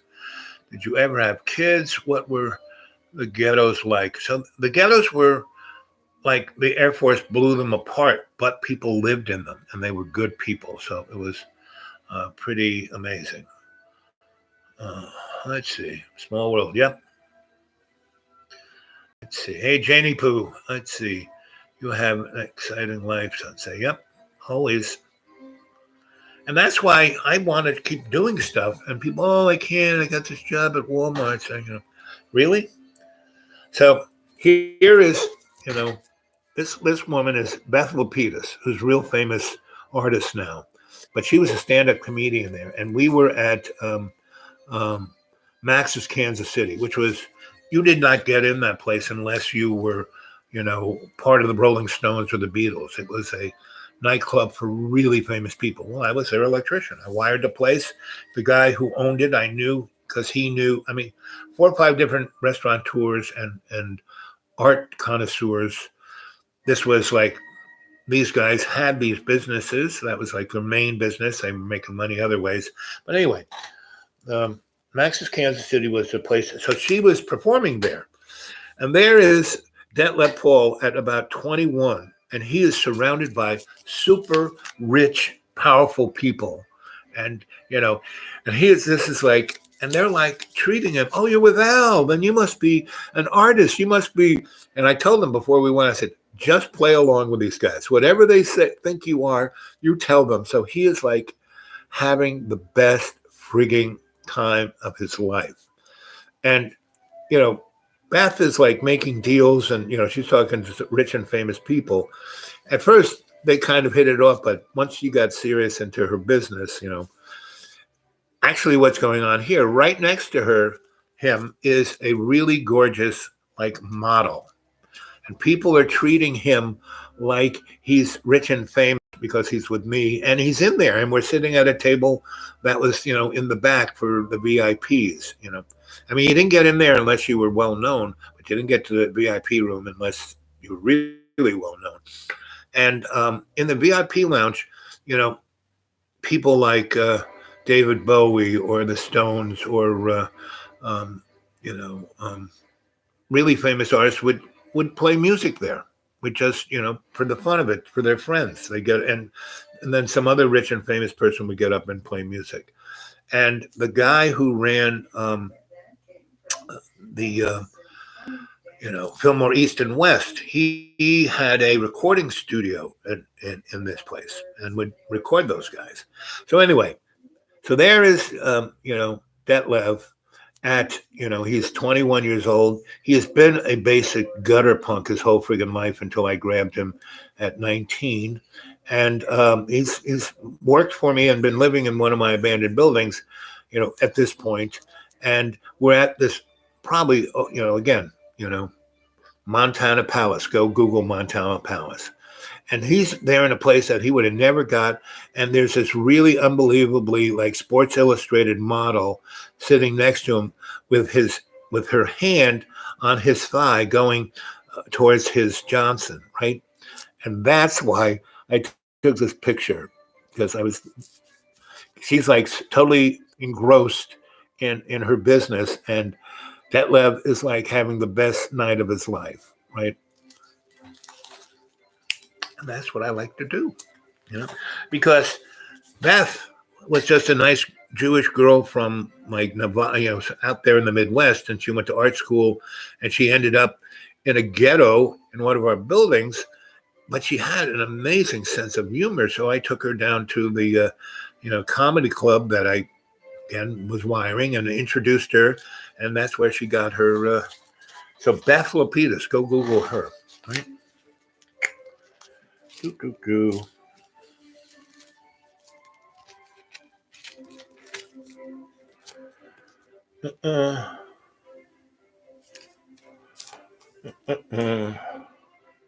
Here's Willoughby Sharp. He comes from a real rich art family, and he always wore like a 3-piece Brooks Brothers suit. But whenever we hung out, he like took virtually, he'd hang out, especially in the summertime, he'd be just wearing his underpants, his undershirt, and whatever hat I had kicking around. So, there were a lot of people who were really uptight, came from super rich things, But when they hung out with me, they felt easy. They felt like they could just let their hair down, have a good time. So again, here's me around 32, 33. So here is so she is head of NISCA, New York State Art Institute, and I got her first job out of college. She was at our No Say No, right? And so she got there, and I was writing grants, and she could spell. I knew how to schmooze, so we became this dynamic duo. And Carrie Shea is her name, Carrie Shea, and so she was the person who got the money from the rich people to do PS1, you know, and that got her into the New York City Arts Council, and then into the New York State, and then, um, you know, that was NISCA, and then she went to the NEA, right? So these were my friends. I mean, I got them their first job into that scene, and then because they had the drive of doing that, being that administrator, playing that game. I mean, I played the game, but just as me. I was at all these meetings. I knew all these people. I was a guy who just, I was you know. So this young lady, this Sarah Ferguson, and she was a great musician. Again, she was a friend I knew from what's the art school's name at Lincoln Center, where it's like, oh, you went to that school, and so she played the cello. She was really quite amazing, and then she met this guy, Alex, and Alex, his father, was like hung out with Che Guevara, was at the Cuban thing, and he was an American lawyer, and he kind of worked for the CIA, and Che and those guys worked for the CIA until they didn't, right? And so anyway, he and his father and his mother, who was another interesting Irish lady who came from England, and she was part of the SAS, and which is like England's is cross between the SEAL team and the CIA. And so this guy had some real interesting blood, but he was a great artist. And again, he was another guy who kind of lived in one of my abandoned buildings. I mean, I knew his parents through Frank, and I knew him as a youngster, and then a teenager, and then he kind of, his mother said, he's getting tired of living with us. He wants to be out on his own. And I said, oh well, send him to me. I always need a helper, and I'll give him his own place, and he did. And so that's when he and Sarah kind of hooked up, right?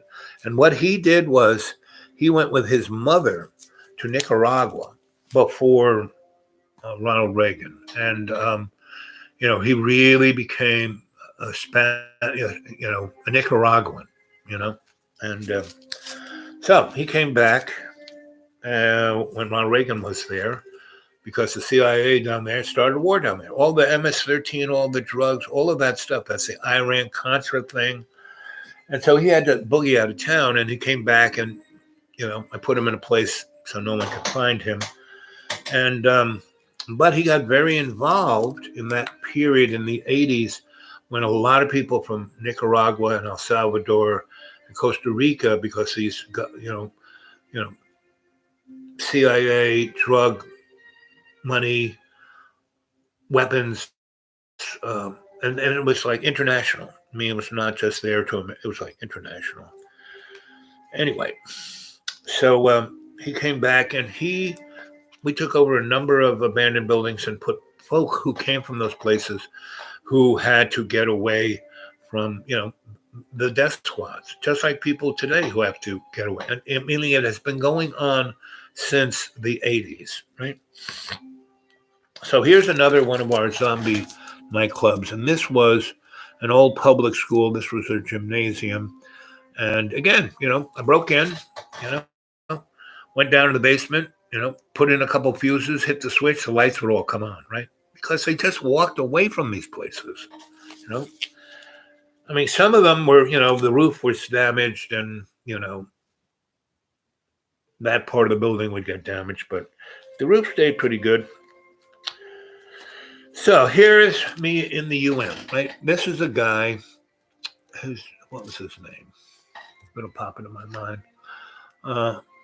Calvin. And he was, it's not his name, but close enough. And he was an engineer from Africa, really smart, right? And he was the guy I met through Billy Kluver, and he had been working there. He worked for UNICEF, USAID, and when I came and said, "Hey, why don't we do a NGO in the UN for alternative technology?" So he was the guy who was there, and so he was the big daddy of it. I was the guy running it, and so down in the basement, they had lots of almost like schoolrooms, right? And we had a number of conferences of exotic technologies, right? And this guy is from Stanford, and he was, worked for Lockheed, and basically, you know, he kind of had little gizmos that did, 0 point energy, and anti gravity.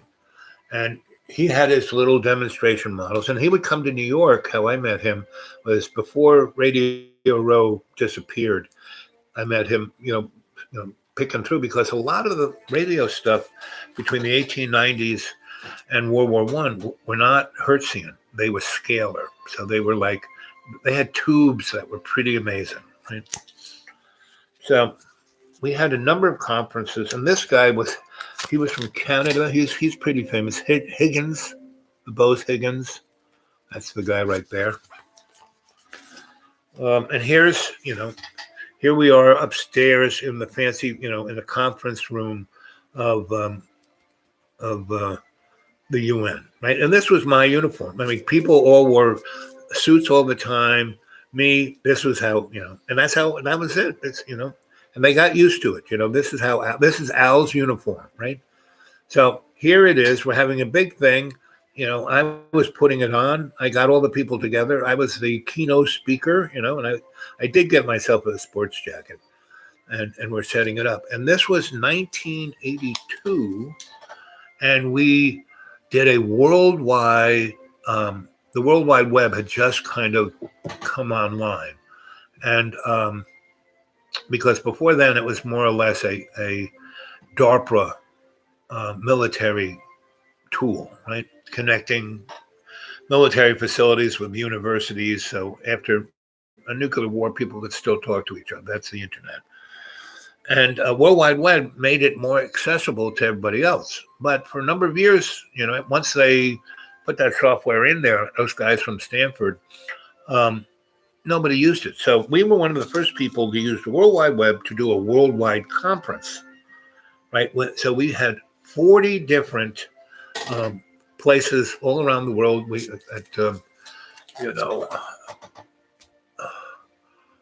in Paris, at the Louvre, at the two big universities, Cambridge and Oxford, Trinity in Dublin, one in Russia, one in Argentina where the Nazis were, and a few others. And so that was that conference, right? And this is 1982, right? And this guy was interesting. He was Russian, right? And he was a real weapons scientist. And they sent him to be part of us, right? In our little NGO.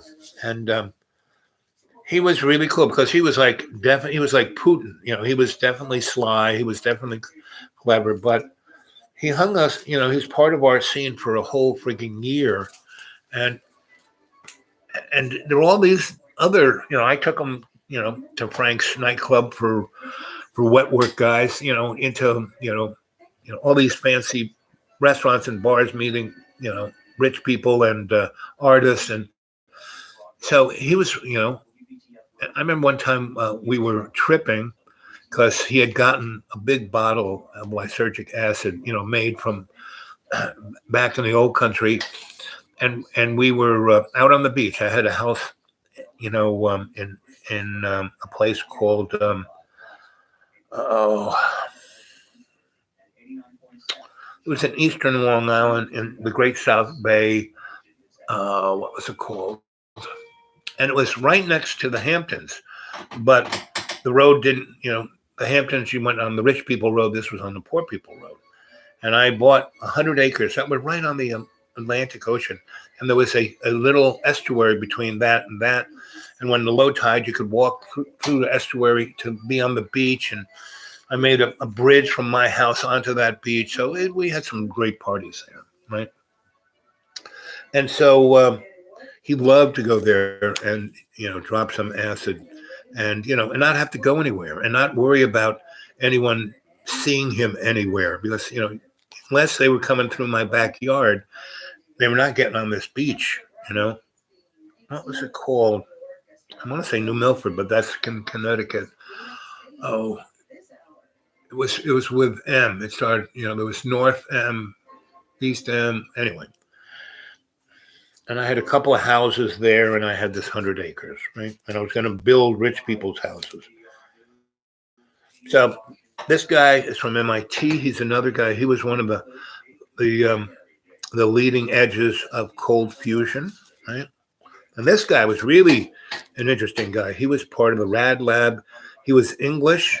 He was there when they invented the microwave propagating device. Its name will pop into my head, but he invented that. He got a Nobel Prize. And so I knew, so these guys were my buds, all these Nobel Prize laureates, and they loved the fact that I understood exactly what they were talking about, but never claimed to be an expert. And I would talk to them in ways that they'd go, I mean, I tell them a story and they would think about, I never thought of it that way. And then they go invent some amazing thing, right? Here is the guy who wrote the book about the Montauk Project. It'll pop into my mind. And here's another Canadian flying saucer guy, right? So we had, the top 10 people in anti-gravity and zero-point energy in 1982 at this conference, right? And we had no industrial people there. We just had government scientists there and from all over. And they had been part and parcel of a lot of the projects we had done in the 2 years that we had our NGO going. So they felt confident enough to be part of this. And I'd really like to know. So this conference went on for about 2 weeks. And we did laboratory experiments and we published a number of papers. We videotaped everything and put it on the internet. Preston Nichols, that's this guy's name. Preston Nichols. And this guy, like I said, he was the guy who, in Canada did anti-gravity. I mean, he was able to take high voltage and kind of put it to use to make levitate things. And also he had a device that he would focus, scalar energy on a chunk of aluminum. And it wouldn't melt it. It would break it down into its different parts. So it was like the, what they had in Star Trek, where they, you asked, Earl Grey, warm, he had.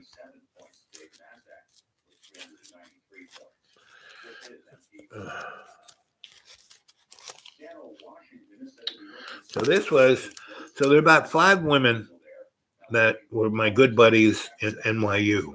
And Annie Sprinkle was one.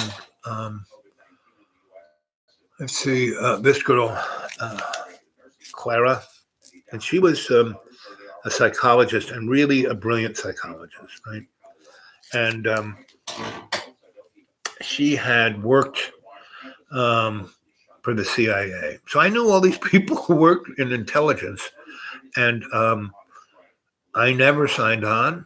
I was part of their, I would, have parties that all these people would show up and they would communicate and talk and think of stuff that they wouldn't have thought about if they were in their stuffy laboratories and offices. And that gave me a panache. That's how I got this thing done at the UN, right? And that's why I'm still alive, and that's why I'm still here, and that's why the first person who comes on the live chat every time is, I mean, as soon as I hit that button that says go live, the little thing gets itself read and it goes live. You are live, and then the numbers show up, and within 2 seconds of that, bingo, there's one. AI's there. There's no way a human could be like, what are they, waiting with bated breath for me to come on? No. So AI knows my background. Right? There's me and Garrick Bettick. He is the daddy, the grandpa, the advertise. He isn't the person who started the Rainbow Gatherings, but he's the poster child of it, right? And he's been at it.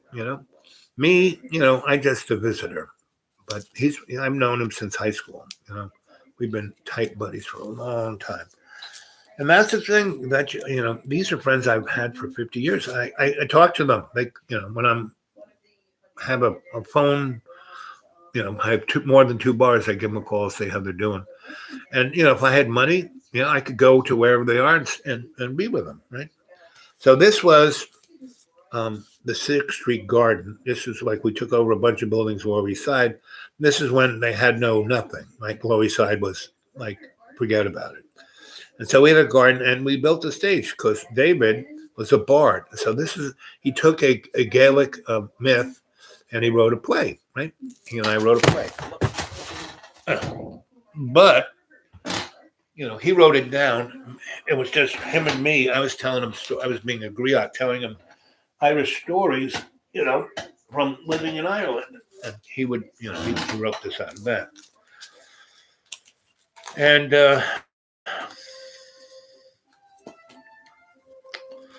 so we put on this play, and it was called The Wisdom of the King. And there's me playing the king, right? So this whole play was, so I told David stories. He wrote it down. And so, of course, I get the part as the guy being the griot, the king, telling stories, right? And these are my aide de camp, right? And this is David. He was, he came from a long, long, long line of unionists in England, right? And so he was like an anarchist like you couldn't believe. And he ran our anarchist building. And I was in Ireland. And I'm in a little town. I'm in Glendore, living with my almost wife, who's the doctor in town, and they're making me the town priest. And I take the kids into Skibbereen, which is the county seat, maybe 30 miles. So I take the bus there, right? And so we get on the bus and we go to this place where we have to switch on another bus, and they have a newspaper box there, right? And it's the county newspaper, right? And so, waiting for the bus, I got my coffee and I open the box, I take a paper out, and on the front page is a picture of David getting arrested in the Lower East Side. And because he was this, came from a well-known, rabble-rousing family in England, and he was Irish, they had the picture on, and I'm like in this little teeny, on the side of a road, reading a newspaper in there, and I got like 3 or 4 copies, and I mailed him one and said, "This is unbelievable. This is from Ireland." So anyway, that's where that plays. And David's playing the bard. I'm playing the king. He's the bard. This is my aide de camp there, Sweet Patty. No, that's David. Sweet Patty's over here. And so that was a good play. We played it a lot. So there's me being the king. A better picture of me being royal. I got my big sword.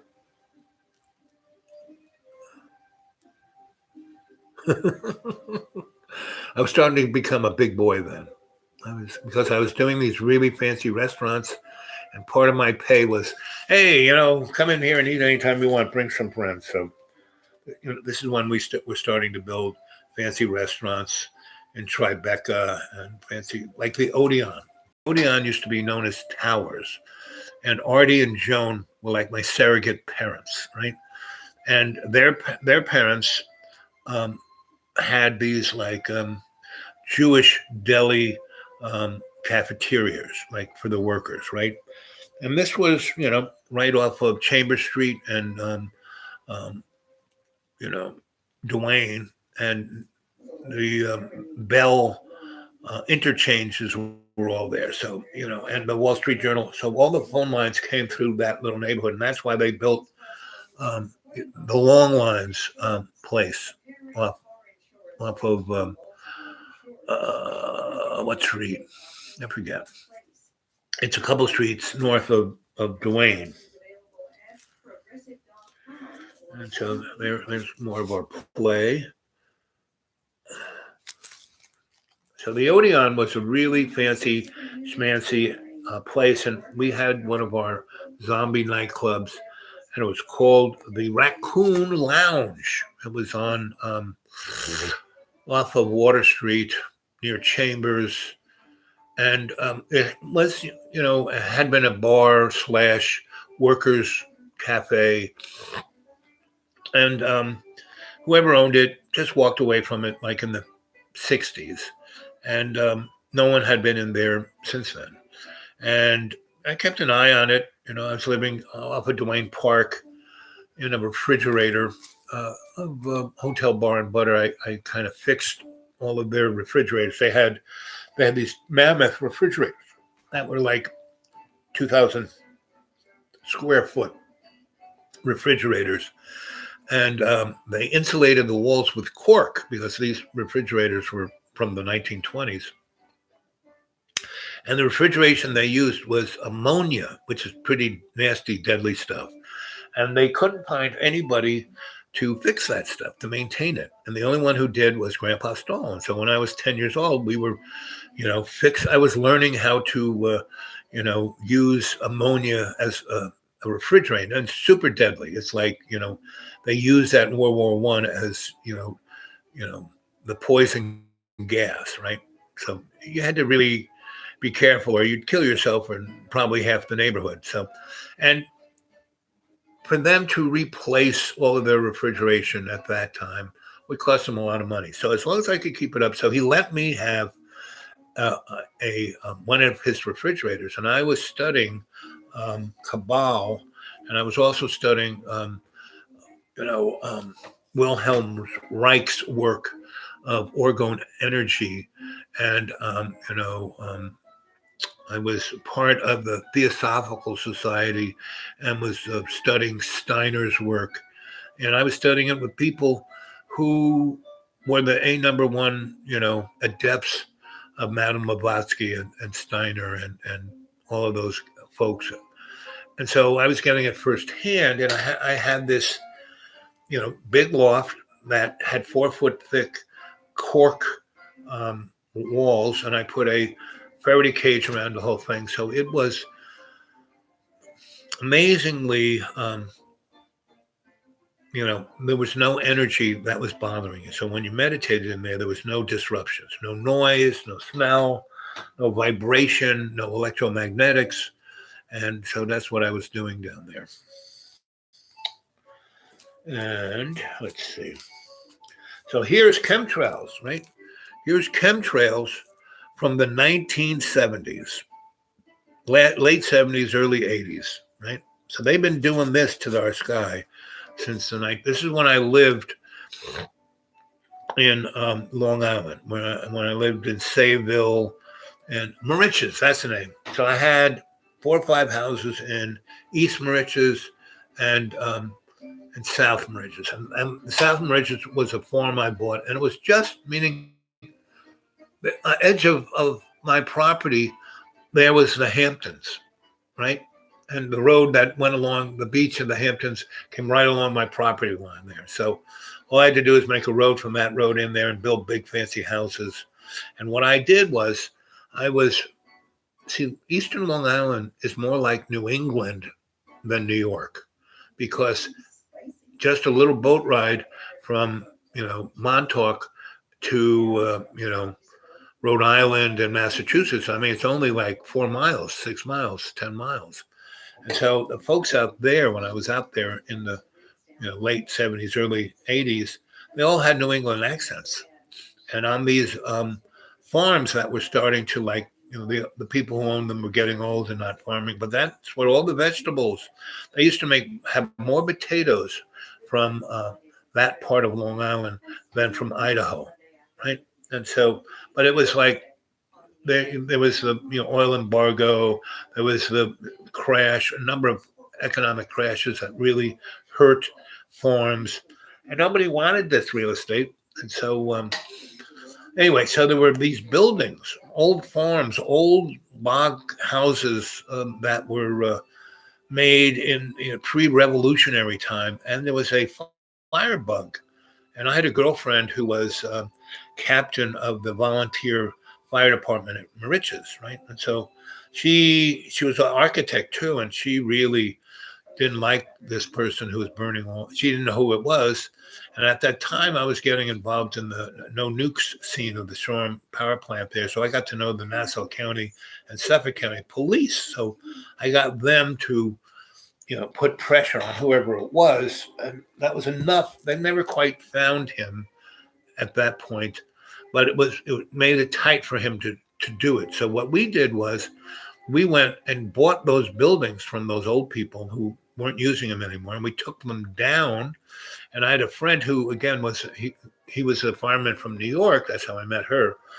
And he and I had this thing, urban anthropology, and we were buying this, pre-revolutionary, pre-Civil War wood, that were, oak and mahogany and all these really, what the trees were there when they were old growth stands before they chopped them all down.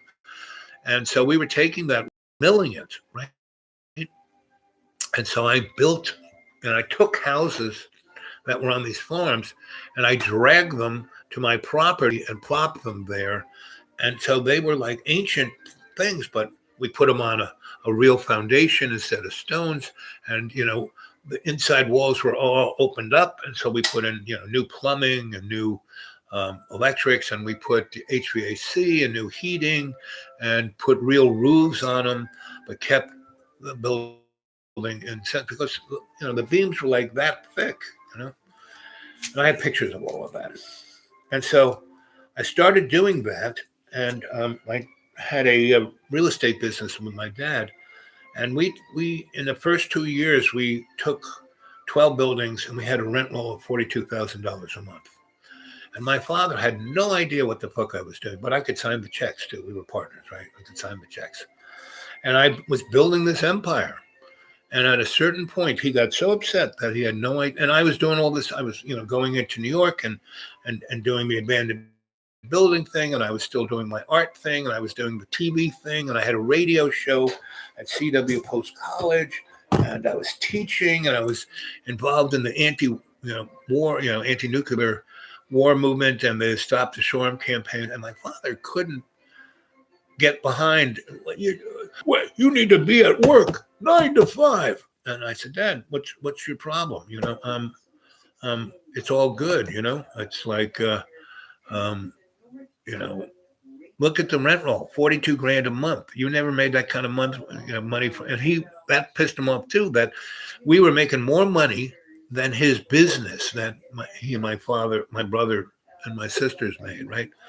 And so at a certain point, it frustrated him, because he never could, there were no cell phones then, and he couldn't quite get a hold of me. But, our lawyer and our bookkeeper, they were, he would go to them and complain, and they said, no, you're Ray, you're friggin' nuts. This guy's making more money. He's like the golden goose. And at a certain point in when was it? 86, I guess. He disbanded the government. Disbanded the business. And I didn't look at the fine print of our agreement, but basically he owned it all and I was just an employee.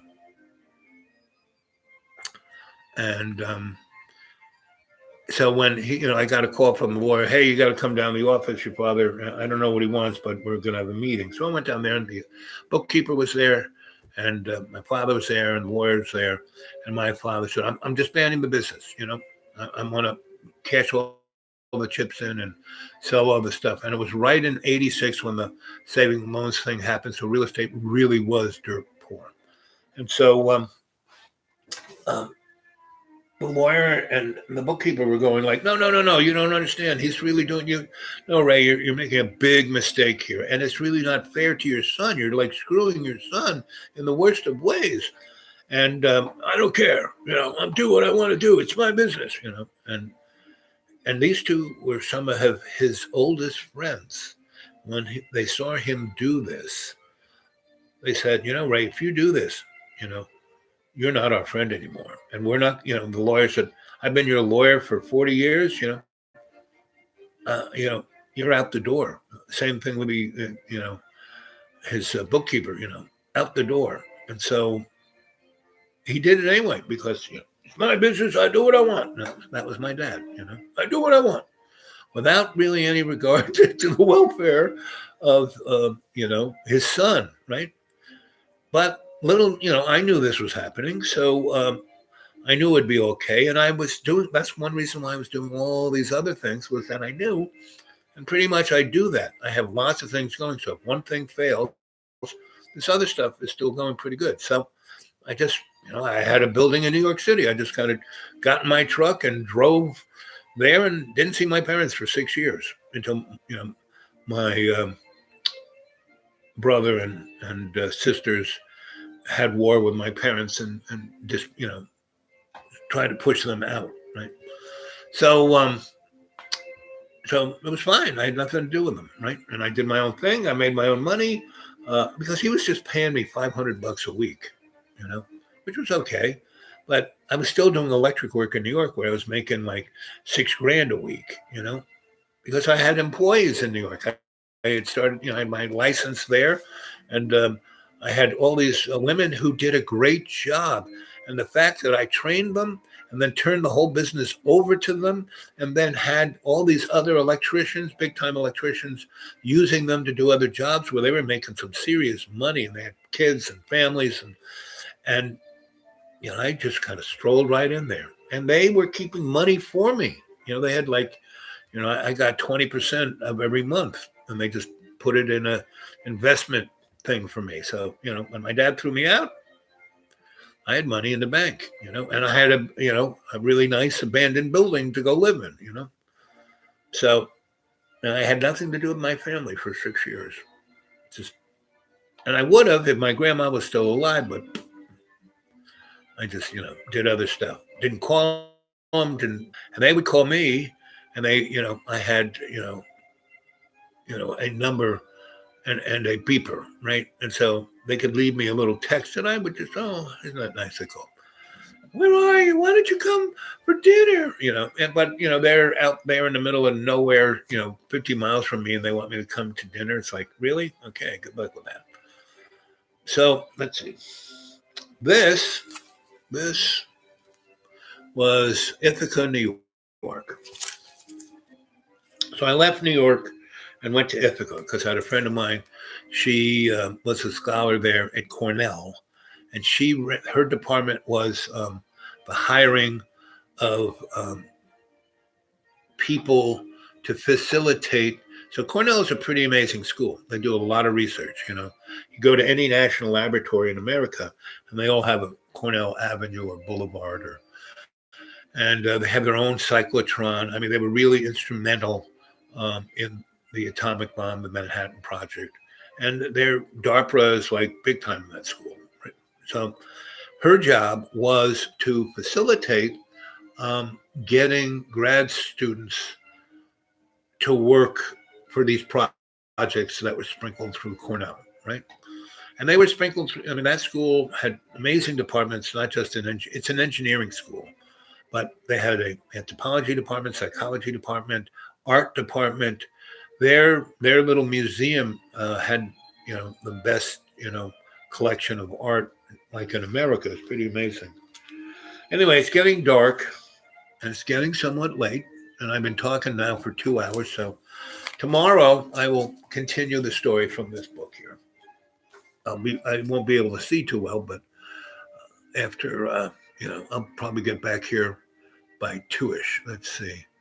Urban squatter. No, we weren't squatters. We were homesteaders because we used the Homestead Act of 1876 to take the buildings over. Because you can take any public property, not private property, public property. So these buildings had been involved with the city. The people who owned them walked away from them. The city tried to run them for a few years, couldn't. So they condemned them. Thus, the ownership of, those people had to sign off on. They didn't own it because they didn't want to be responsible for it. So the city took over the property, right?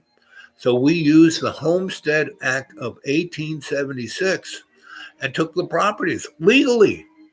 See, if you understand the law, you can use it for yourself. You don't have to get screwed by it, right? And I had worked for Ralph Nader, and I had some buddies. We were all in the first NYPIRG, New York Public Interest Research Group, and we were working on water, right? And there was a guy, what was his name? Pop into my mind. But there were 4 lawyers I worked for, and that was those years when I worked for NYPIRG. These guys, Ralph sent us off to Columbia in New York to their law department, and we went through a lecture series of this guy who was, big time corporate lawyer, right? And had been a Supreme Court judge, right? But his real gig was, corporate law. And he was like Jordan Maxwell. He knew everything about, and he was a total plutocrat, And so the first day, so all these guys are in their Brooks Brothers suits. Me and my buddies, I'm looking like that picture of me at the UN, a T-shirt, pair of jeans, pair of sneakers, and that's about it. Might have been winter, so I might have had my leather jacket on. So, and the other guys were, as casually dressed as I, and we were kind of off to the side. We weren't like in the front. We were trying to be as nondescript. Now, all the guys in Brooks Brothers suits, they fought tooth and nail to get into this class because it was going to make their career, right? To say, oh, I studied with this guy. Us, not so much. We wanted to learn corporate law so we could represent, New York Public Interest Research Group, because those are the guys who we were fighting in court. So the first day, we're sitting there, and the guy comes late, right? And he's got these 4 big blackboards, right? And they're like 5 feet high. I mean, you could write a lot of stuff on these blackboards. And they also had things you could slide, right? So he walks in and he slides these blackboards out of the way. And behind it, in big block letters, is the word justice, right? And then turns to all of us and says, if I hear anyone use this word, I will throw you out and your career will be dead. Never use the word justice, because he goes, there is no justice. It's just us. Right? And that was like the first thing out of his mouth. And then he said, erase that. So his assistant erases it and gets covered in chalk dust. And then he goes, put it up. And he pushes another sliding thing of the blackboard. And there are these gigantic dollar signs. And he goes, in America, this is what law is. Dollar signs. Big, gigantic dollar signs. He goes, it's the golden rule. Who has the gold rules? And that's what I'm going to teach you, corporate law. So that's what he taught us. So, when we started to take over these buildings, I called up my lawyer buddies and said, oh, this is what I'm doing. What's a good way to approach this? And they said, oh, Homestead Act of 1876, okay.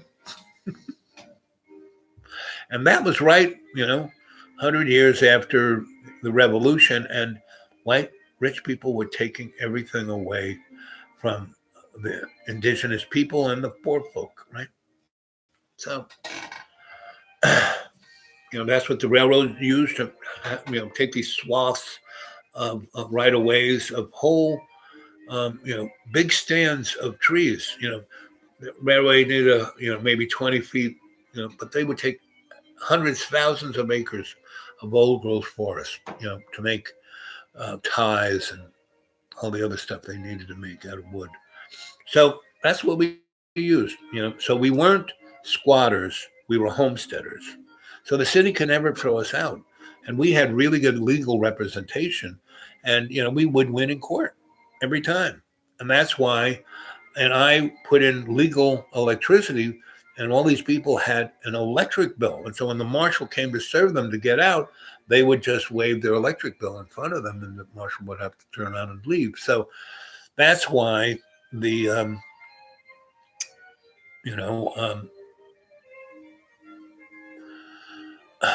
what the real estate people like Donnie did, and other rich people who didn't want us having a precedent. They didn't want that real estate at the moment, but they didn't want people to learn how to take property and get in their way and use the law to represent themselves and stop the rich people from getting what they wanted. So they didn't want that. So what they did was they paid the police to come in and just beat the crap out of us, not arrest us, not do anything, just come in and hit us with truncheons, right? And so the anarchist, the guy I showed you who was the anarchist guy, my aide de camp, he wanted to, get gasoline and get Molotov cocktails. And when they came to attack, I said, no. They have helicopters, they got, rocket launchers, they got machine guns. No, we're not doing that. We have to think of a different strategy. The strategy, those two Hispanic men, the guy who got the Nobel Prize, I was talking to him about this because he got beat up. He's a freaking Nobel, laureate, and he gets freaking beat up. And when he went to his friends at the New York Times to talk about it, they said, no, we can't talk about this. The real estate people are too powerful. So we're not talking about it, And that's, what Noam Chomsky was talking about, where you have manufactured consent. That's what we got going on right now with MSNBC and CNN and all the rest. It's like, we're not, when Donnie goes fake news, he's 100% right. Like I said, Donnie lies so much, he tells the truth. That is the odd botkin of it all, A small world. Hey, yeah. Excellent life, I'd say. Yeah, I see. Urban squatters, nope. And so all of those people who lived, so all the banks redlined everything. So we started our own credit union, right? So I left New York in 1988, and things were going pretty good. And I went up to Cornell, and because I had to get out of New York. My second wife had died, and everything I saw reminded me of her. And I was working for the Housing Authority of New York, and I was just pushing the envelope, and I was going to get shot or be in the middle of something. And that's all of my friends. Basically, they called my friend at Cornell. She came down. They all grabbed me, threw me in the car, and she drove me straight up there. I said, I got to get my stuff. She goes, forget your stuff. You can go back and get it. They'll look after it, And she took me up to Cornell. And I did not really go back to New York until 2011. I left in 1988, and I didn't go back to New York until 2011. And I basically, when I went back and I was walking down Avenue A in the Lower East Side, everything was like, the thing about New York, everything changes but stays the same. So there are all these like high-end stores, Jimmy Choo Shoe things and coffee bar lattes, and all these people getting out of limousines. And when I left, it was pretty much drug dealers and gangs, and especially the further east you went down in the alphabet. That was how. That's A, B, C, D, E, F, G, H, I, J, right? And so, and J was kind of underneath the West Side Highway. East Side Highway, FDR Drive. Anyway, so I'm walking down Avenue A because I'm going there to one of my friends, one of those kids, one of my 127 godchildren. She's getting married, and she got a hold of me and said, "You better come," because her parents had died, and so she wanted me to give her away. And so I knew she was a hard case. If I didn't show up, she'd come and get me, and drag me there. Anyway, so I showed up. It was good. I called up a bunch of friends. Had a lot of places to stay, and had been there. 88, 2011. So I'm like going down Avenue A, and people are sticking. Oh, look, it's Al! All these people coming out and hugging me. Like I said, everything's changed, but still kind of the same. The same folks who I started all this stuff with, they were still all there running it all, having businesses, right? So I'm walking down and there's like a crowd of people around me, and this woman comes out and comes and grabs me and hugs me and kisses me, and I'm looking at her like I have no idea who this is.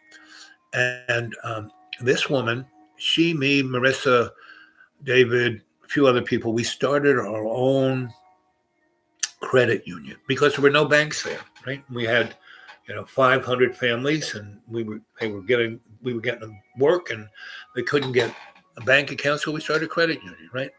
So anyway, so we kind of go over to this bar on 6th Street, and we all kind of go in. The guy who owns it, he's still the same guy, and and so they have a room for events, and we all kind of pile in there, about 30 of us, and we're telling stories about the old days. Anyway, I'm sitting next to this woman. She goes, "You know what today is?" And I'm going, "What was it, Wednesday?" She goes, No, today, this is our anniversary. So we started the credit union in 81. So 81 to 91, 91 to 2001. And then, so 30 years later, right? So this was the 30th anniversary of the beginning of the credit union. And I said, "Wow, that's pretty cool." She goes, "We'll have a big party. You want to come, we'll go from getting drunk here over to where the party's going to be." I said, "That sounds like a plan to me." So, and we went to Velsaka's, which was a Ukrainian restaurant that was on First Avenue. And that was, that had been a Ukrainian neighborhood, but it still were, but not like it was. So, so we're in that thing, and she goes, "So 30 years anniversary." "Oh, that's great." And she goes, "Guess how much money we have in the credit union?" "How much?" And she goes, $1 billion. And it's like, whoa. And it's not like they had $1 billion of, greenbacks in there. What they had was $1 billion of investments that they had given to people to go to college, to start businesses. And why that whole Lower East Side was like super duper prosperous is because they had their own bank. And why those people were still there was that they didn't get pushed out by, the folks who are, do gentrification.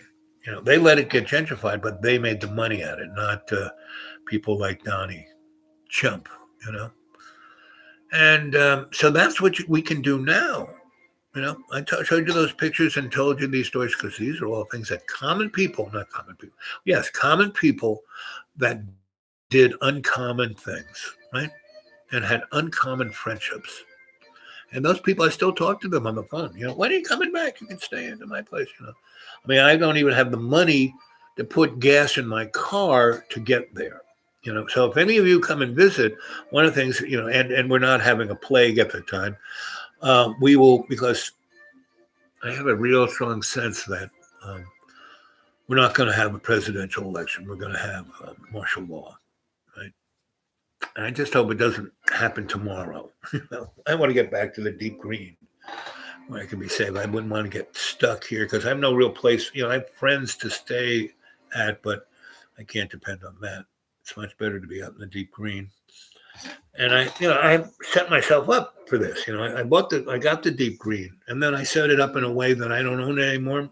My lawyer does, meaning so it's a safe piece of property. I put it in a an economic dynamic that it is to itself, right? So because I've learned how to use the law and you can use it for your own. You don't have to get screwed by it. Yeah. Chaotic, dangerous. Well, I grew up in cities, and they're not. If you know the city, it's not that dangerous. I mean, I lived in some of the worst neighborhoods, but everyone knew me, so I was safe as you could get.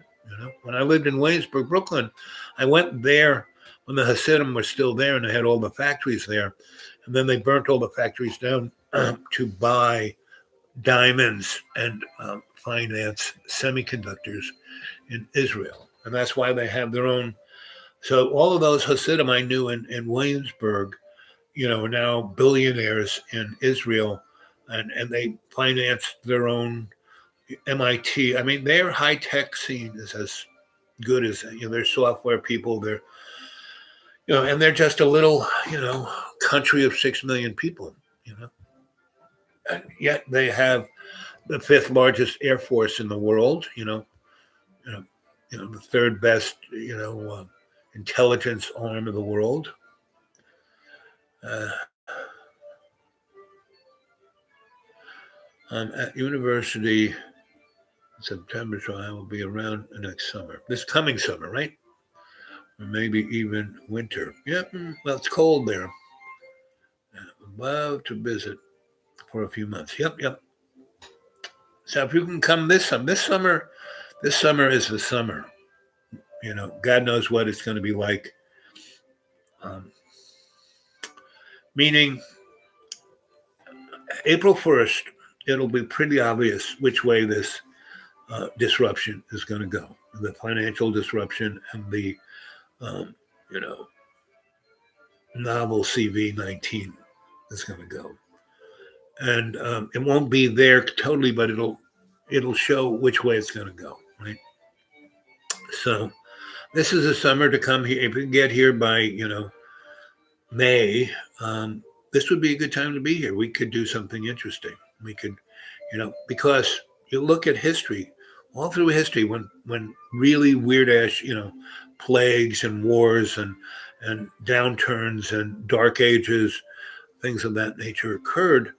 On the backside of it was when the Enlightenment occurred, when the great push of technology, or the great push of literature, or the great push of art occurred. And we're at that place. So in the 1950s, it was, Richie Cunningham, and everything was as white as it could get. But that's when jazz was at its best. That's when art, painting was at its best, and gave birth to the 60s, right? And the 60s gave birth to the 70s. And the 70s was really the wild, crazy time. And that's when the powers that shouldn't be, and the sock puppets and the usual suspects freaked out, because they realized they weren't in control. First the black people got freedom, and then women wanted freedom, and then gays wanted freedom. If you go listen to Gil Scott-Heron, he's got a number of really good songs about that period. And so, it's up to us to be the caretakers of love's co-creation, right? And if you put it off, it may not be able to be resurrected again, at least not in our time. Meaning, I've been doing it my whole life, so I don't have to worry about it. I'm still doing it. That's why I'm doing this. I'm not getting paid for this. It'd be nice if I was. And that's why I keep telling AI and the hidden hand and the high table and the powers that shouldn't be, hire me again. I've worked for, I got a good resume. You got it, and because you need a whole new business model. And if you try to just rebrand the same piece of crap you had, you're going to lose your shirt. Just look at history, So it would, that's why Soho and Tribeca and that whole art scene of the 70s, that's the people who gave us the money was the hidden hand, That's why I knew all those different, really strange and interesting people, because I was this nexus, Like I said, I was like Yentl, I was like, the person, a matchmaker. I was always hooking up people here, there, and everywhere. for all different kinds of things. And that's my best talent. And that talent needs to be brought out again. No one's doing it because just look at what, you know, you know, Carrot Pinhead is doing, oh, we have to root out the swamp. Well, he put the most, all the bankers in his thing, all the military people in his cabinet, all the, swampiest of the swamp creatures is Carrot Pinhead, and and now, it's pretty obvious that the hidden hand wants this disruption, wants this thing because they, what I really think is happening, they're going to. So we're having all these wars in the Mideast, right? Now millions of people are being, thrown into Europe, right? There is this pandemic, which you want to spread a pandemic? Well, everyone in Iran is getting, the lady who sat next to the head dude, Ayatollah, died of this thing.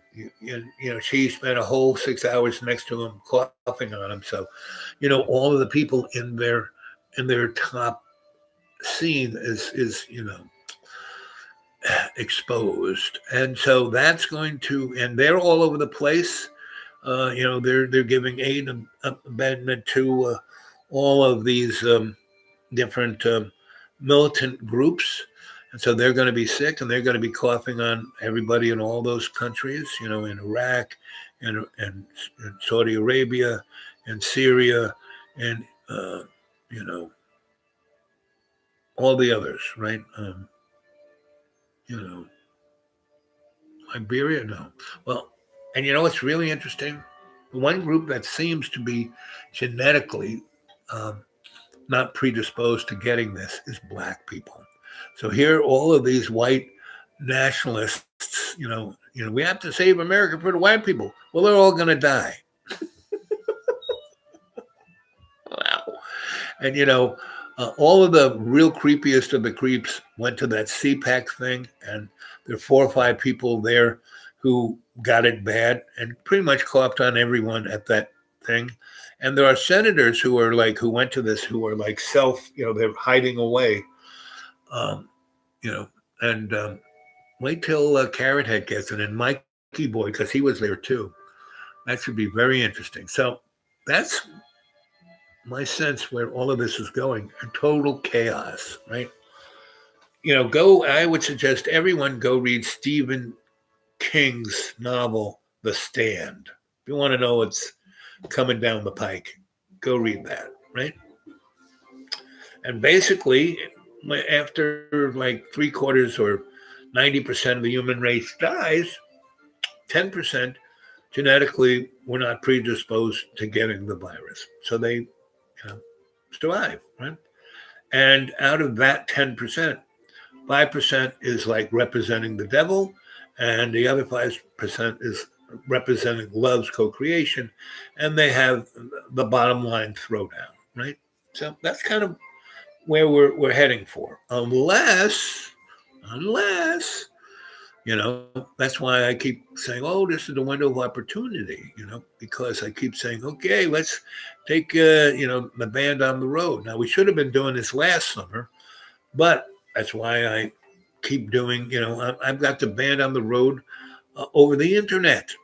What better, so I'll keep doing this because I didn't die in that plate of spaghetti on purpose, I came back for a reason.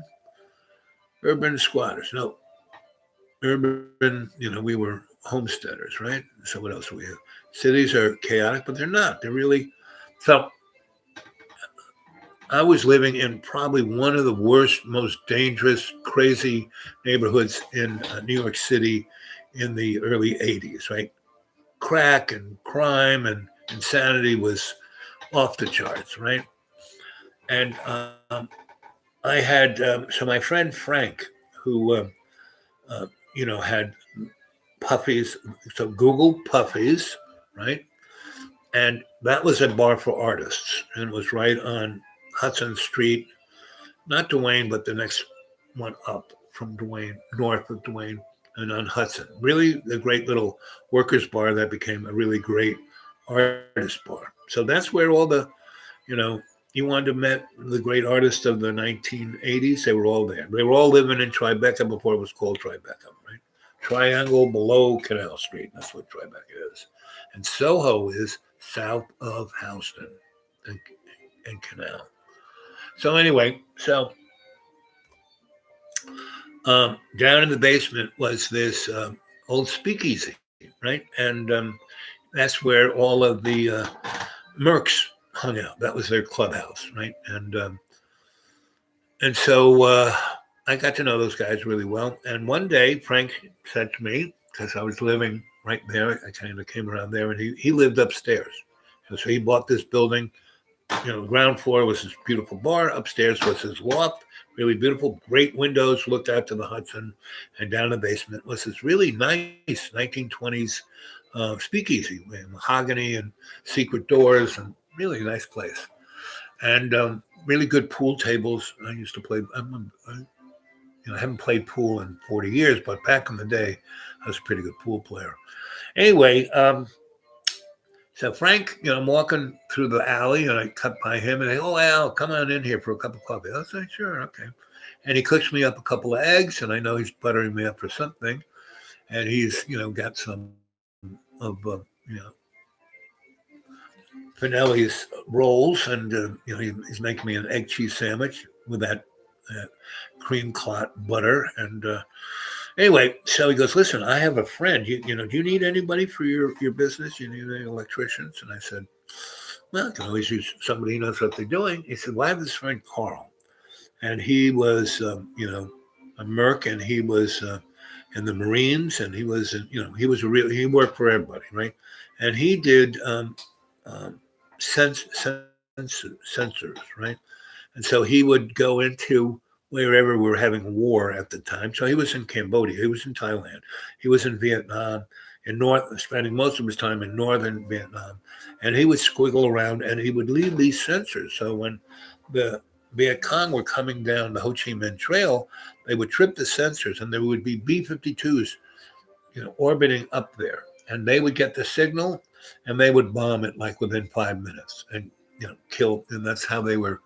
So Carl, and he was a kind of small guy, so he was like crawling around in all the VC tunnels and putting bombs and so, that was Carl.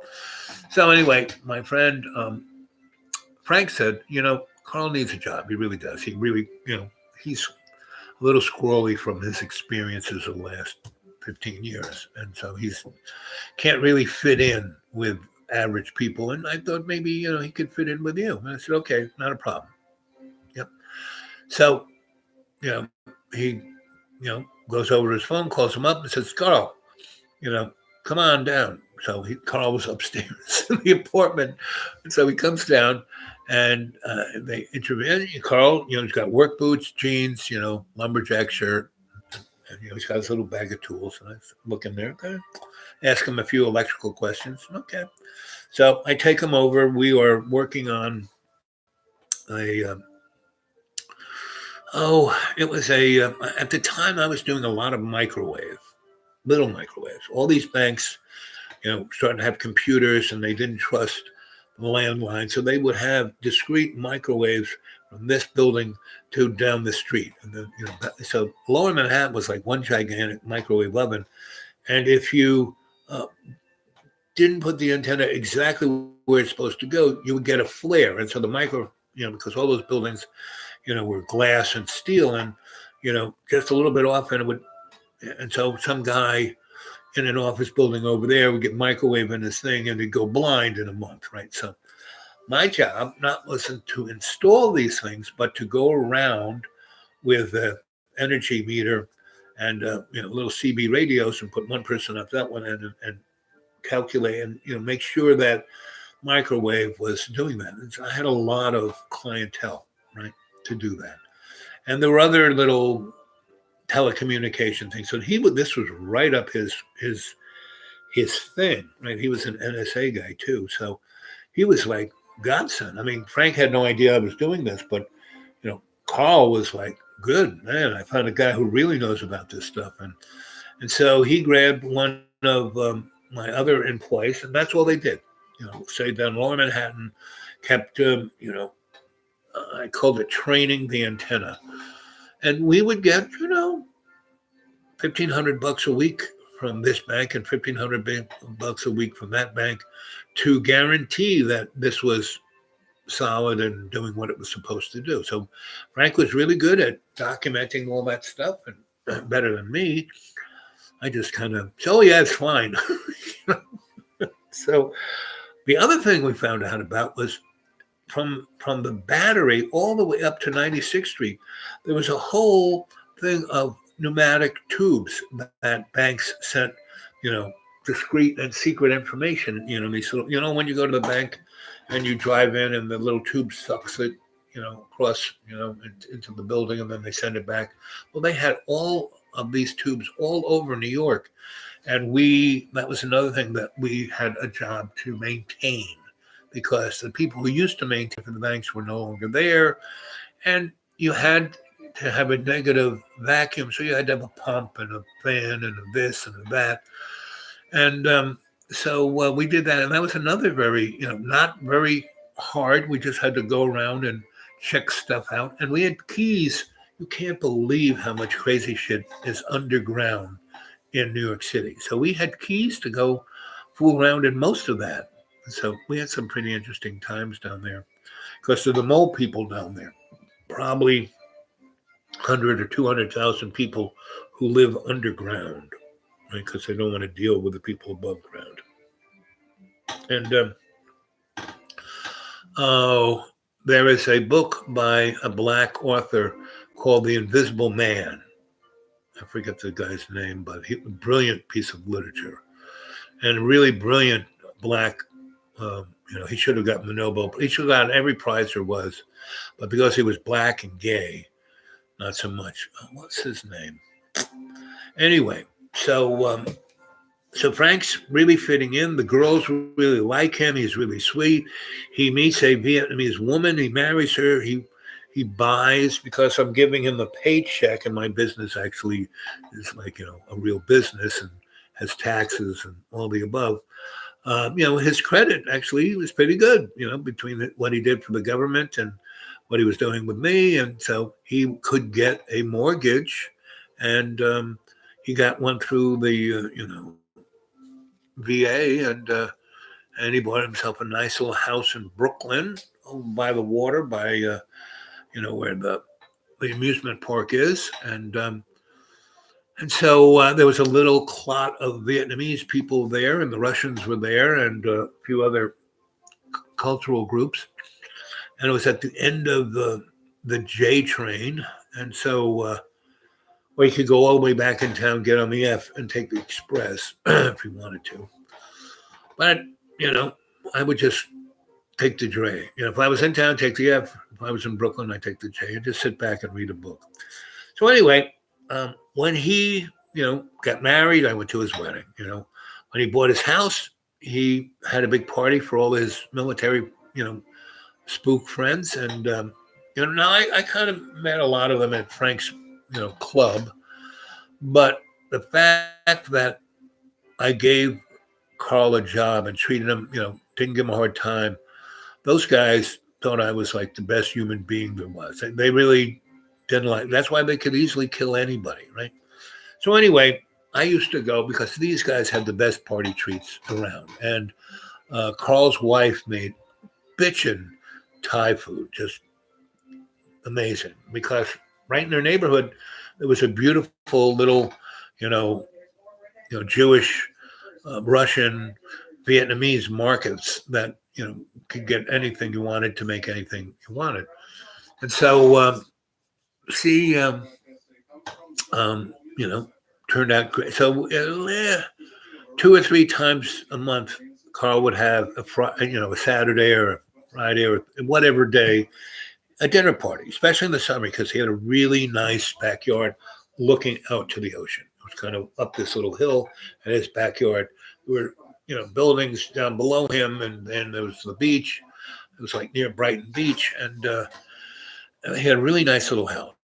and it looked right out onto the ocean and the sunset. It was really pretty at sunset. In summertime, it was great, and they barbecue and have Thai food, and it was so. Anyway, I got to know these guys pretty good, and they would drive me home, right?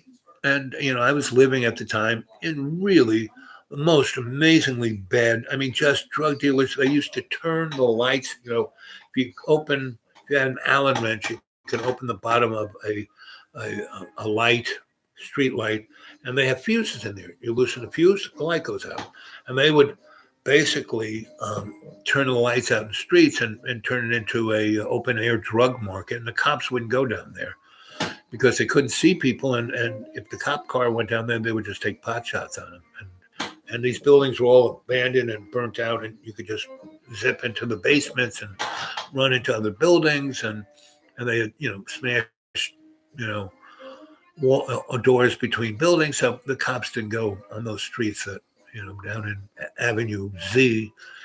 Anyway, so we were coming up on my thing, and these guys, so I'm sitting there with 6 Mercs, right? And then we're in this gigantic big Plymouth, right? It's like a rolling living room, 1960 something Plymouth, and Electra, I think. And so we're about a block and a half from my place, and they go, "There's some guys waiting for you," because there were a bunch of guys selling drugs in front of my building, and nobody ever hurt me, but they would give me a hard time because I was trying to do the right thing. I would talk to them like, hey, stop selling drugs in front of the school.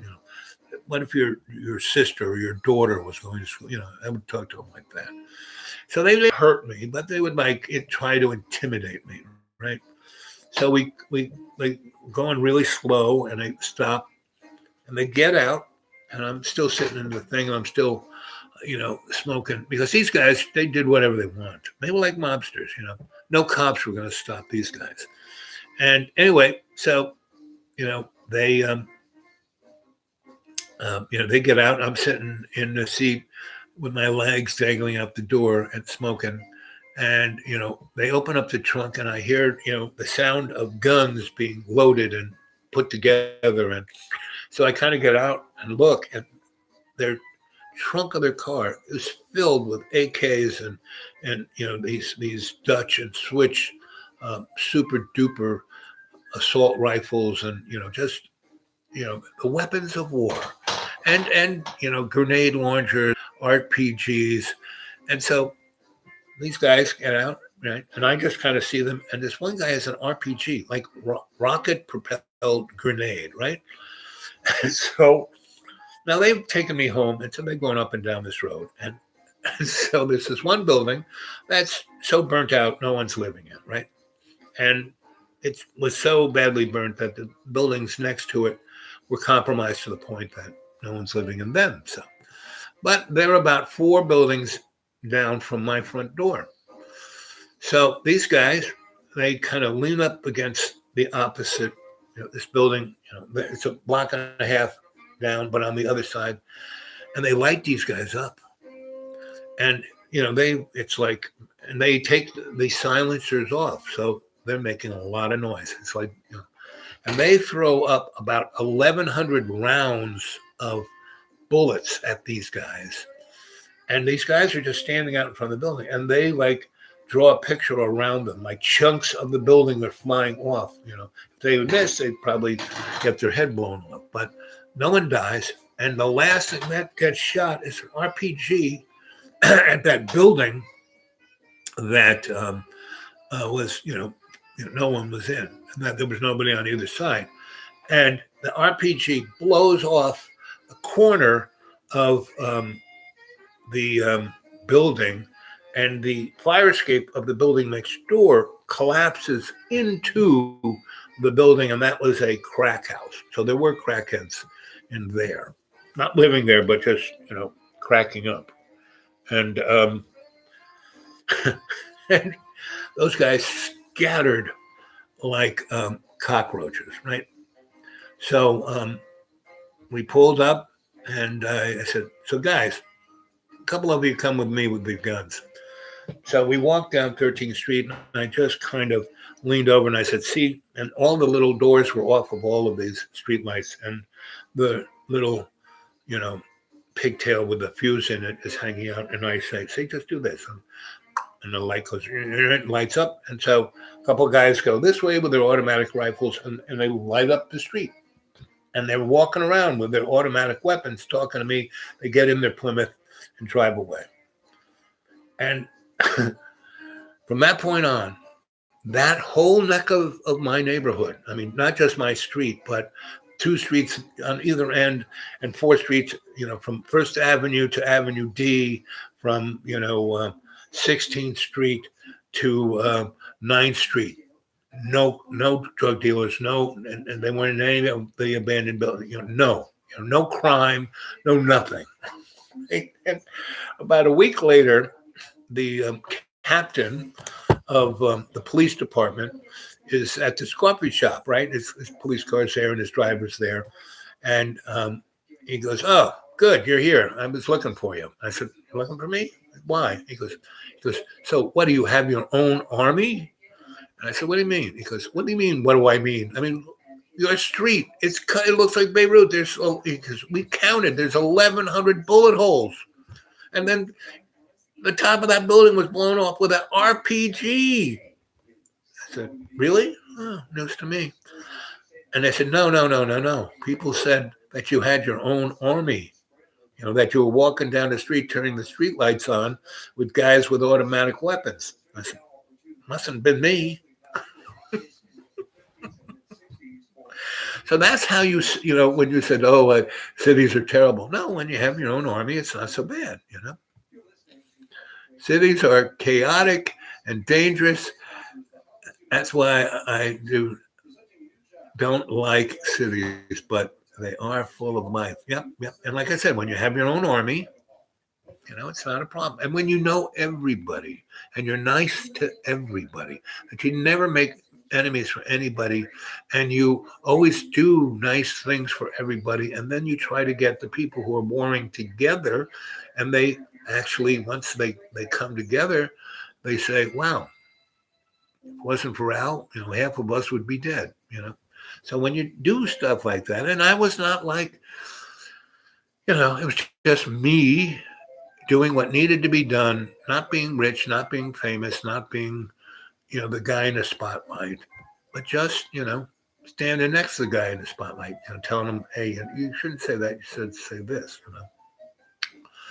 And all of these people have, that I've known over the years all over the world, still know me, still send me Christmas cards, still, "You still alive? How you doing?" So, and we're coming into, I keep saying, window of opportunity. So here it is, March 10th. So this is our 10th month. April 1st will be counting down. Will be 9th month, right? So April, May, June, July, August, September, October, November. Right? So I really don't think we're going to have a presidential election unless something really miraculous changes. Like Don, he's there at the CDC, and he goes, "Yeah, we really don't have to worry about that. I'm sure it's going to be fine. Like a miracle. It'll be miraculous. It'll be really good. Once it gets to be spring, it's like a flu. It'll just go away. And these guys are going, "No, Mr. President, we don't really, Let's see.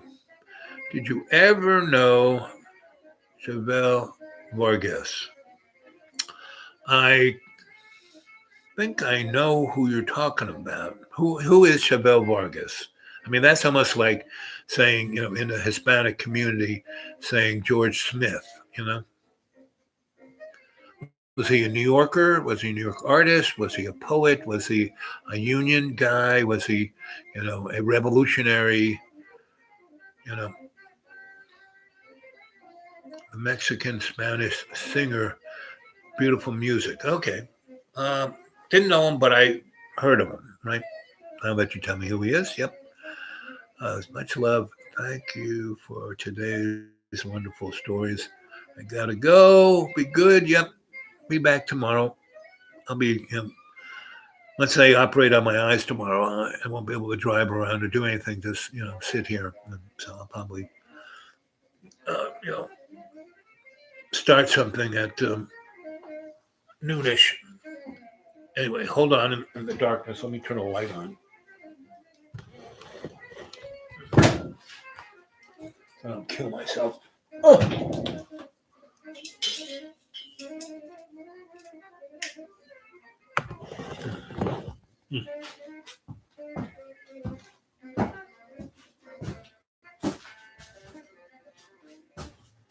Well, that's good.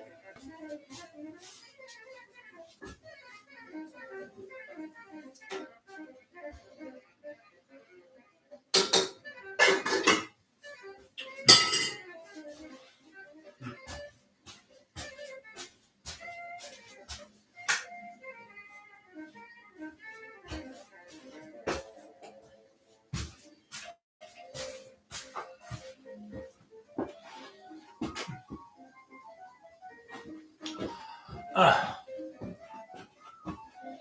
Oy. Oy, oy, oy. Okay. I'm glad I turned the stove off, so my stew is perfect rather than being charbroiled. And it's a beautiful night. The door is open. I didn't realize I left the door open, and it's still warm. So let's see. I'm at the university September. Okay, that's summer. Blah blah blah. Okay. What's the nearest airport?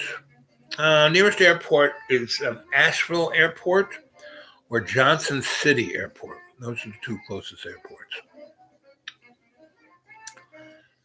And or the Roanoke, but I don't think this is like my goodbye tour.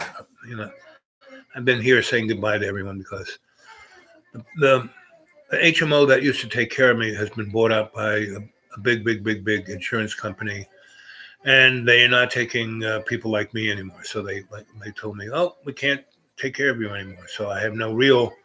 I mean, I have a little bit of medical folk in West Virginia and Tennessee and North Carolina, but they're in very, very poor Appalachian neighborhoods. So the kind of healthcare I got here, because Roanoke's a medical city, that's their biggest economic thing, and I had really good doctors taking care of me, and because I endeared myself to them.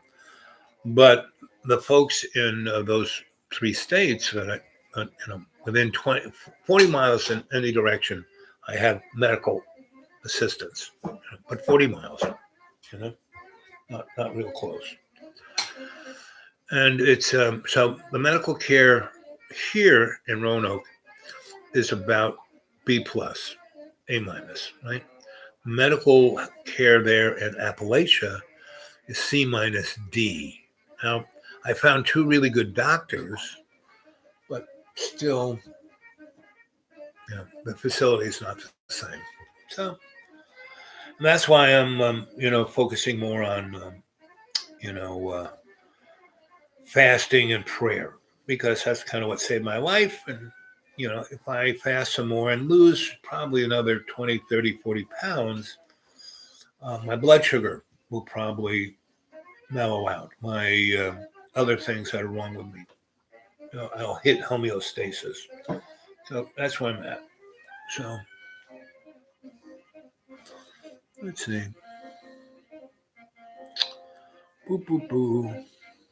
Ralph Ellison. Yep. I like that guy. Did he write um,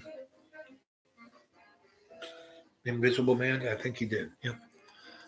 And that's the black guy, because it's not the Invisible Man of the science fiction, but the black writer, Ralph Ellison, if that's the guy. Why they call him the Invisible Man is because, like homeless people, they're invisible. There's a guy who does a YouTube channel that's quite interesting called Invisible People. And he travels around America hanging out with homeless people, telling their story. It's really, you'll get a good picture of what homelessness is. How do you make your stew? Well, first I make oatmeal. Right? I first, nice pot, put water in it, put a little oil in it, put bananas and blueberries, right, for the sweetness, right? And then I put oatmeal, and that's breakfast. So I make that for breakfast, right? And then, so I have half a pot of that, right? So I add water. I have a clump of oatmeal about that size, and I have a pot like about that big. And so I fill it, 3/4 up with water. And then I add curry and cumin and oregano, and I bring it to a boil, and I, you know, turn the heat off, and I have a big box of these chocolate yogurt raisins, and I put, a clump of them and stew them in, right? And then I have a bag of tater tots, right? And I put them on a frying pan, and I add some sausage that I have, and I kind of saute them up, and then I squish the tater tots up, right?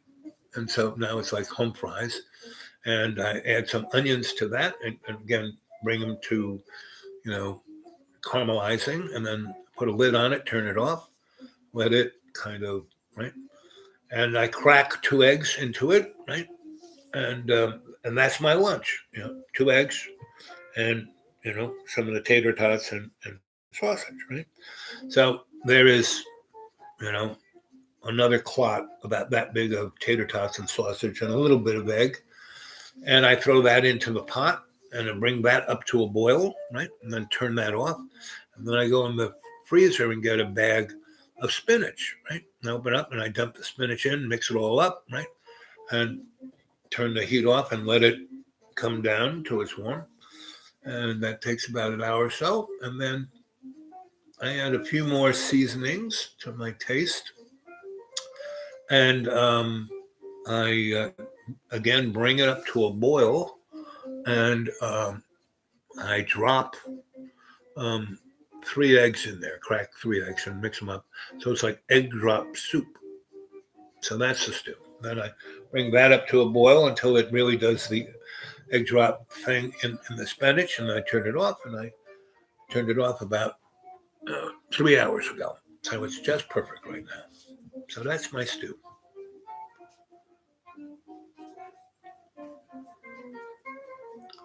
The 3 separate teas. Well, let's see. The first tea was a tea to make you energized, to really, you know, you know, spend all day splitting wood. Right. That was the three tea. The first tea. Second tea made you really sharp. So when she was teaching me, it was going in there and assimilating into me, and then we would go out into the woods and pick because she would give me a class on the herbs, and then we would go and pick them, and she would show me how to pick them and how to. In the process of picking them was the first process of creating the extract or the tea or the compote or whatever you're going to make, right? So that was so. Second tea was to sharpen your brain up, right? First one was to give you physical, stamina to go out and split wood all day, and work on things, clean the barn, do whatever, right? So second was to sharpen up your mind, to be able to do what you wanted to do, to use your brain. And the third one was a, uh, mind altering, mostly mushrooms, but basically, she wouldn't let me pick the substances for that tea. That was like her little secret. I didn't get to look through the boxes on that side of her herbal closet The ones for healing and the ones for, you know, alchemy, but the ones for mind altering, no. So, um, so those are the three T's, right? One was to, thank you, work hard, vervain, peppermint, ginger, eucalyptus, and a few others. Make you sharp, um, rose hips, um, licorice, uh, milk thistle, and a few others. And the other ones, mind altering, not so much. Wasn't part of my schooling. Hey there, look who's here, puppy dog. So mommy should be almost here. Okay. Well, gang, I'm going to sign off because mommy is going to show up. I'm going to end it.